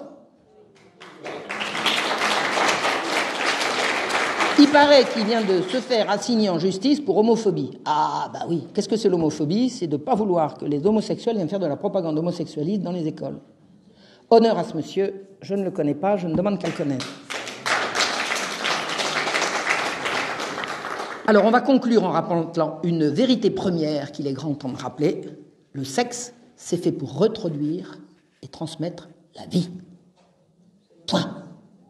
Et le plaisir, c'est le cadeau que le bon Dieu nous a donné pour qu'on s'y adonne. Et pas pour autre chose. Je vous remercie.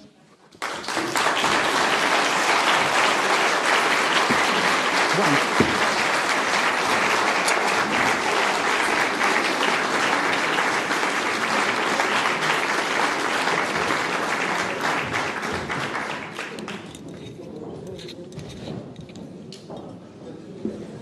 Merci Marion, c'était passionnant comme à chaque fois que je... Ouf, j'ai le cœur qui bat à tout rond. J'ai l'adrénaline qui monte à chaque fois.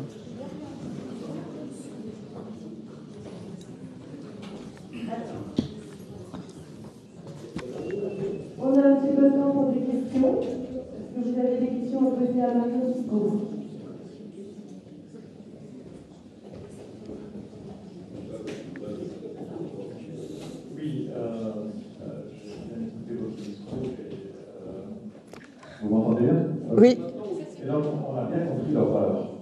Maintenant, on cherche toujours la cohérence, c'est-à-dire que les choses n'arrivent pas sans raison, et on a bien compris la montée en puissance d'un certain pouvoir à travers le temps, et de manière structurée. Et donc la question, c'est, est-il deux questions, en fait, à deux volets. De quelle inspiration quelle communauté qui a inspiré cette tendance au mouvement très structurée, très organisée, et qui, à travers le temps, est arrivé à coloniser absolument tous les pouvoirs en Occident et pratiquement dans le monde à travers ces organisations internationales. Donc ça, c'est la première question. Et est-ce que ce n'est pas l'essentiel de pouvoir mettre le doigt sur les auteurs? Ce n'est pas le fait du hasard, ça c'est absurde. Je sais que nous vivons dans ce monde-là, que dans ce monde-là, je refuse de l'appeler démocratie, dans le meilleur des cas, démocrature, en réalité nous sommes en pure dictature. En pure dictature. Absolument, absolument. Dictature du vice. Et la raison pour laquelle ma question va être un peu subliminale, c'est qu'on ne nomme pas le dictateur lorsque l'on vit en dictature. Et donc, je vais vous poser la question, sachant que vous n'êtes pas autorisé à y répondre. Non, alors je suis pas trop d'accord parce que c'est assez compliqué. Je vois où vous voulez en venir, mais je suis pas d'accord avec les conclusions. On vise toujours les mêmes qui en général ramassent le fruit quand il est mûr, quoi. Dans tout ce que j'ai étudié de la corruption de l'Ancien Régime, ce sont de bons catholiques. C'est évident. Et quand le système est au bord de l'effondrement, il y a effectivement des gens qui se précipitent pour prendre les rênes. Mais tout ce que j'ai pu voir de la corruption, notamment par les jansénistes, c'est purement catholico-catholique français. C'est absolument évident. Pour ce qui concerne Alfred Kinsey, il était d'un milieu protestant pudibond. C'était un antisémite, incontestable. C'était un protestant pudibond. Alors qu'il y ait des gens par derrière qui que quoi, ne partez pas vers des conclusions simplistes. C'est beaucoup plus complexe que vous imaginez. Qu'il y ait des gens qui se précipitent pour tirer les ficelles au moment où pour ramasser le fruit au moment où il est mûr, l'affaire est entendue. Mais regardez bien ce qui s'est passé. Moi, j'ai bien étudié la corruption des mœurs sous Louis XIII, sous Louis XIV, sous Louis XV et sous Louis XVI. Ce sont de bons catholiques. Enfin, de bons, entre guillemets. Vous tirez les conclusions que vous voulez. Ce que je peux vous dire, c'est que le satanisme au cœur de l'État sous Louis XIV, ce sont des juges français. Ce sont des juges français. C'est la création de l'hôpital général, c'est une invention de juges français. Sans aucune influence extérieure. C'est incontestable. Il y a des dérives partout, puis il y a des gens qui savent tirer les marrons du feu. Pas tirer les marrons du feu, mais qui savent ramasser les fruits qui ont été gaulés par les autres, hein, c'est clair. Mais la franc-maçonnerie, elle arrive après. La franc-maçonnerie, elle arrive en France en 1720. Avant la franc-maçonnerie, il y a eu quand même, je veux dire, le libertinage du siècle de Cyrano de Bergerac, excusez-moi, c'était avant la franc-maçonnerie. C'était avant la franc-maçonnerie. La franc-maçonnerie, c'est la structuration d'un truc qui est en germe. Et après la franc-maçonnerie. Moi, je crois que le jansénisme a précédé la franc-maçonnerie. La franc-maçonnerie a chaussé les bottes des jansénistes, et à un moment donné, ils ont travaillé ensemble, un janséniste et franc-maçon. Quand le prince de Conti hébergeait le rédacteur des Nouvelles Ecclésiastiques, le prince de Conti, qui était grand maître de la franc-maçonnerie, hébergeait le journal du jansénisme. Donc ils étaient de toute évidence, mais je suis désolé, c'était des catholiques bien de chez nous. Hein. Comment dire, avant les francs-maçons, il y avait les jansénistes, avant les jansénistes, il y avait les libertins, et avant les libertins, il y avait encore autre chose. Vous avez une partie de l'État qui, avec un certain pouvoir, et on retrouve les juges de Jeanne d'Arc d'ailleurs, parce que la façon de faire de l'université au moment du procès de Jeanne d'Arc, Qu'est-ce qui se passe? Ouh. Ouh. L'attitude des juges au moment du procès de Jeanne d'Arc, ça relève encore de la même chose. C'est une minorité de gens qui ont un pouvoir, qui ne veulent obéir à aucune autorité au-dessus de leur tête, qui font leur propre morale. Et qu'on retrouve siècle après siècle et dont la corruption devient de plus en plus évidente jusqu'à l'explosion actuelle.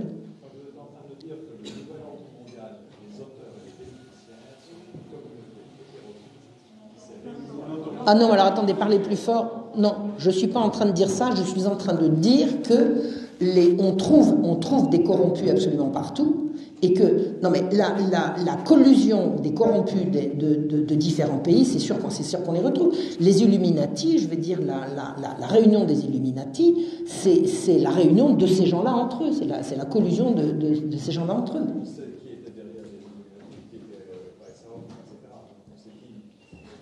Bon, alors si vous savez tout, c'est très bien, allez-y. Ce que je veux dire, c'est que moi, je vois où vous voulez en venir. C'est les Juifs qui, moi, je suis désolé, on les croise, mais c'est pas eux qui dirigent le truc à l'origine. Ça, c'est pas vrai. Ça, c'est pas vrai. Ben, c'est peut-être simpliste, mais alors c'est vraiment ma conviction. C'est vraiment ma conviction. Et ma conviction est qu'à vouloir avoir des réponses simplistes, on va passer à côté des véritables responsabilités. Des salopards, il y en a absolument partout, et on les retrouve beaucoup plus parmi les gens tenus par l'horreur de leurs vices et de leurs vices qui se tiennent tous les uns les autres. Ils se tiennent tous les uns les autres. C'est par le vice qu'ils se tiennent les uns les autres.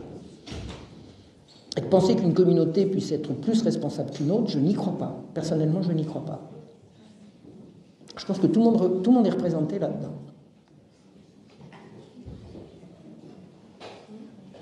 Maintenant, s'il y avait une vérité simple, je serais d'accord pour l'entendre, mais la vérité est toujours plus compliquée. Bonsoir, merci de cette conférence. J'avais une petite question. En 1969, vous dites qu'il y a une volonté de réduire la population mondiale. En 1969, on dit la chanson de Cocciante, nous sommes 3 millions d'humains sur Terre et on est solidaire. En 80, donc maintenant on est presque 8 milliards. J'essaie de comprendre comment, depuis 1969, si on voulait réduire la population mondiale, on ne serait pas arrivé à ce chiffre. D'abord, les chiffres sont faux. Les chiffres sont faux. Les chiffres de la population, j'ai rencontré un monsieur qui s'appelle Philippe Boursier de Carbon, J'ai rencontré un monsieur qui s'appelle Philippe Boursier de Carbon, qui est démographe de métier, qui dit les chiffres sont faux. Les chiffres sont faux. On nous ment surtout, y compris sur le véritable chiffre de la population mondiale. Voilà. On ne sait pas. On ne sait pas. Et on nous ment également, m'a-t-on dit, sur les perspectives de reproduction des populations actuelles. Si ça continue, on va être tant et tant et tant et tant, et c'est pas vrai. C'est pas vrai. On est en phase, paraît-il, d'effondrement imminent de la population.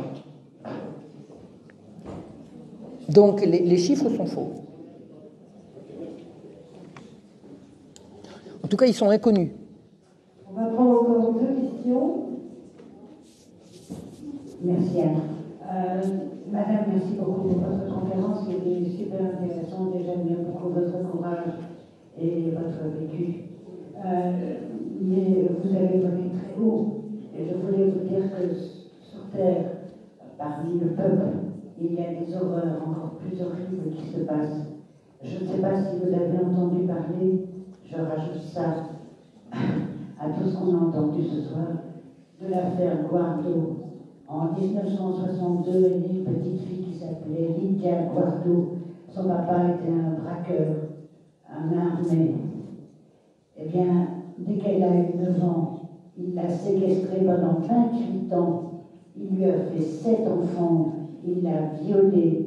On a entendu parler de ça. Village de la Seine-et-Marne, à Mont et à Essonne.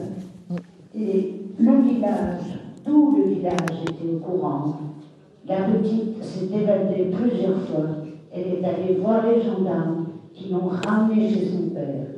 Alors, ce braqueur en a armé, je ne pense pas qu'il fasse partie des élites intellectuelles de ceux qui sont en train de nous enlever toute nos libertés. Voilà, je voulais juste rajouter ce témoignage. Merci, madame. Merci. Moi, j'ai toujours entendu parler de ces horreurs qui se passent dans la France profonde, donc je sais que ça a toujours existé, et pendant longtemps, quand on parlait d'horreur, d'atteinte sexuelle sur les enfants, c'était toujours ça dont on parlait. Donc j'ai toujours entendu dire qu'il y avait effectivement on appelle ça des familles tuyaux de poils, hein, c'est comme ça le terme populaire pour en parler, ça a toujours existé. Il ne faut pas dire que ça a toujours été dénoncé, mais ça a toujours été considéré comme existant. La nouvelle, c'est que maintenant on sait que des élites s'y livrent, et ce qu'il faut savoir, c'est que ces gens-là, ces gens du bas peuple qui commettent des atrocités, ne les commettent que parce que l'autorité leur permet de le faire. C'est évident. C'est évident, si la justice s'appliquait, ça durerait pas des années.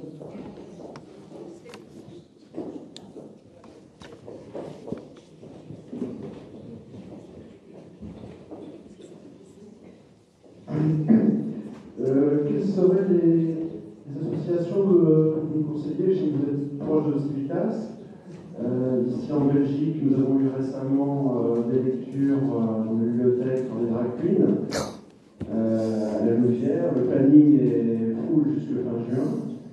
Donc, dans la salle, il y a des personnes qui se sont mobilisées, notamment pour donner un courrier. Donc, il y avait un pédopsychiatre qui avait écrit sur les dangers de laisser son enfant de 6 à 9 ans. C'était 6 à 9 ans à la Louvière, c'était il y a un mois et demi, 2 mois. Et donc, voilà, nous sommes tous réunis ce soir. C'est une cause effectivement qui était importante. Hein, les enfants, c'est l'avenir. Et donc, quelle serait, voilà, est-ce que vous pourrez concrétiser, donc soit cette lecture, donc c'était un groupe qui a 2 parents qui a essayé c'était pacifique. Hein, on a parlé, moi j'étais présent, on a parlé avec les drag queens, alors elles étaient en jupe. J'étais pas épilé, et j'ai laissé la bibliothèque qui était à fond dedans. Et donc, voilà, qu'est-ce qu'on pourrait avoir une association, créer une association en Belgique, touche parents d'enfants. Attendez, est-ce que vous avez encore des lois en Belgique qui disent qu'il y a des attentats à la pudeur et des corruptions de mineurs? Oui, faut faire la parole à Nathalie. Mais il faut faire valoir ses droits. Il faut faire valoir ses droits. Bien sûr, on a l'article 385 du Code pénal et l'article 417, outrage au meurtre positif. Et l'article 417, c'est incitation à la débauche avec la circonstance aggravante qu'il s'agit de mineurs de moins de 10 ans. Voilà. Donc nous, on a déposé plainte, mais évidemment, on avait d'abord été à la lecture, ça sert à rien. Les parents qui vont le avec leurs gosses, ça sert à rien. J'ai pas entendu. Les parents qui vont avec leurs enfants pour aller écouter ce genre de choses, ils sont perdus. On ne saura rien faire, c'est pas la peine. Ça nous a juste valu un article dans la presse sur les transphobes, homophobes, et du coup on passe à côté du problème. Le problème n'est pas... Transphobe. Moi je suis transphobe. Non, je suis biphobe, moi. Je suis pas transphobe, je suis biphobe. Moi je suis biphobe. Biphobe, moi. C'est très extrêmement de tout ce qu'on veut. Et là, c'est encore un débat qu'on n'est pas expliqué d'abord ce que c'est l'extrême droite. Et donc, voilà. Et l'idée, c'était de déposer des plaintes avant les lectures, pour que la police fasse son travail et interdise les lectures. Voilà. Eh bien, allez-y. Donc, nous, on l'a fait à la lecture après la lecture, puis on l'a fait à Mons avant la lecture, et là, c'est très bizarre parce qu'on n'a pas eu de PV. Et on est allé à 2, on n'a pas eu de PV. Et puis Mélissa allait après, on l'a appelé, on dit écoute, on n'a pas eu de PV. Et là, elle a posé la question. Ah non, on n'a pas de PV, c'est normal. Je comprends pas, on n'a pas eu de PV, ça veut dire. On n'a pas eu de procès verbal, on n'a rien signé. On n'a rien reçu.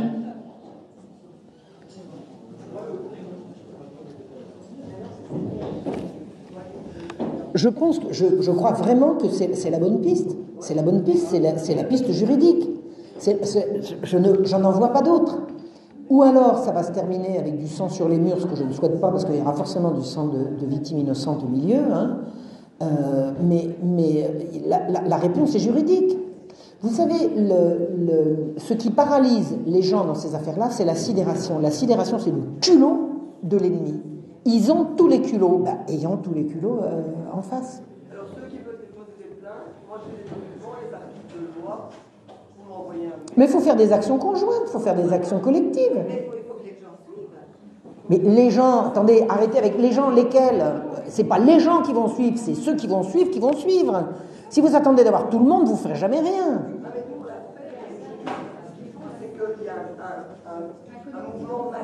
Non, arrêtez avec ça. Si vous rêvez d'un mouvement massif, la masse, elle viendra petit à petit. On est obligé de commencer petit. Jésus, il a commencé à 12.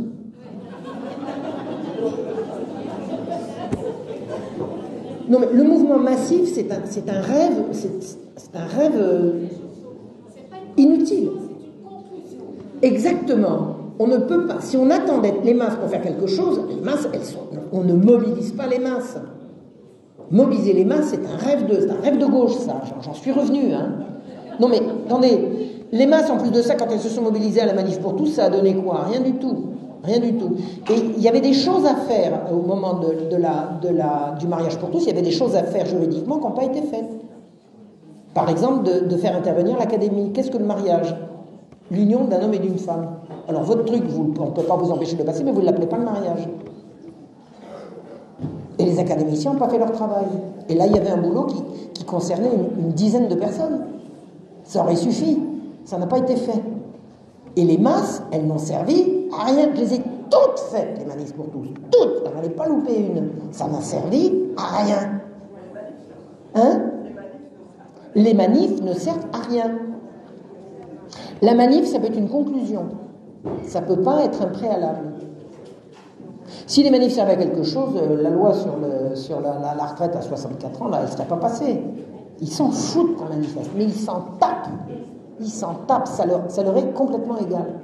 Alors que des actions conjointes comme ça, hein, vous savez, c'est à coup de boutoir. C'est à coup de boutoir. Et je pense que les masses suivront. Mais après, ce qui mobilise les masses, c'est quand vous savez, c'est la tête qui dirige. Je suis désolée, c'est comme ça. C'est quand la tête aura changé. À la tête, à l'heure actuelle, il y a les pires pervers. C'est la tête qu'il faut changer maintenant. Et on les atteindra par des actions conjointes de gens motivés, intelligents, courageux, qui ont la foi, qui ont la niaque. Parce que si on se déballonne au premier échec, on n'ira nulle part. Mais ce que vous avez dit, là, c'est exactement ça qu'il faut faire. C'est clair que c'est ça qu'il faut faire. Yes. Il n'y a pas un deuxième micro? Ça serait sympa.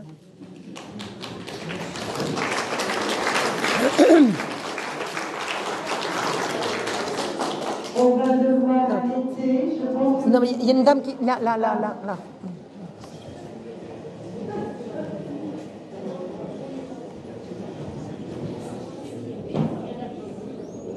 Merci, mais c'est parce que je pense que c'est important.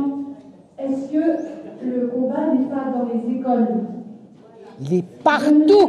Inviter tout le monde à sortir ses enfants des écoles. Où maintenant il y a le rapport EGRAS. En fait, pourrir les enfants à l'école sans que les parents soient là. C'est pas trois drag queens de la Louvière le problème. Le problème c'est tous les jours à l'école, dès l'âge de 5 ans. Mais c'est surtout tous les jours à l'école.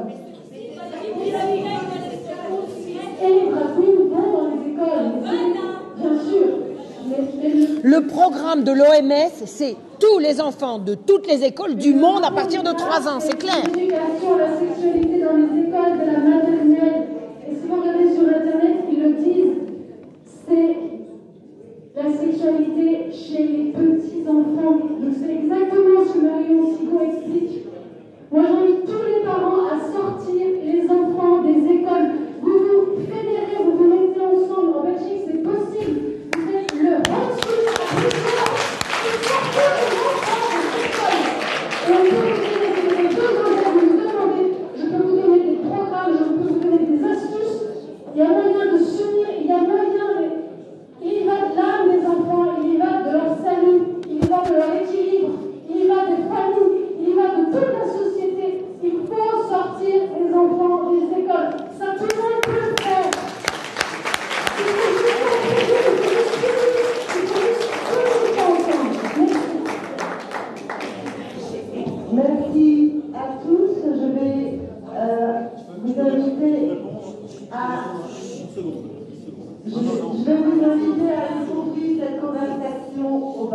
comprend.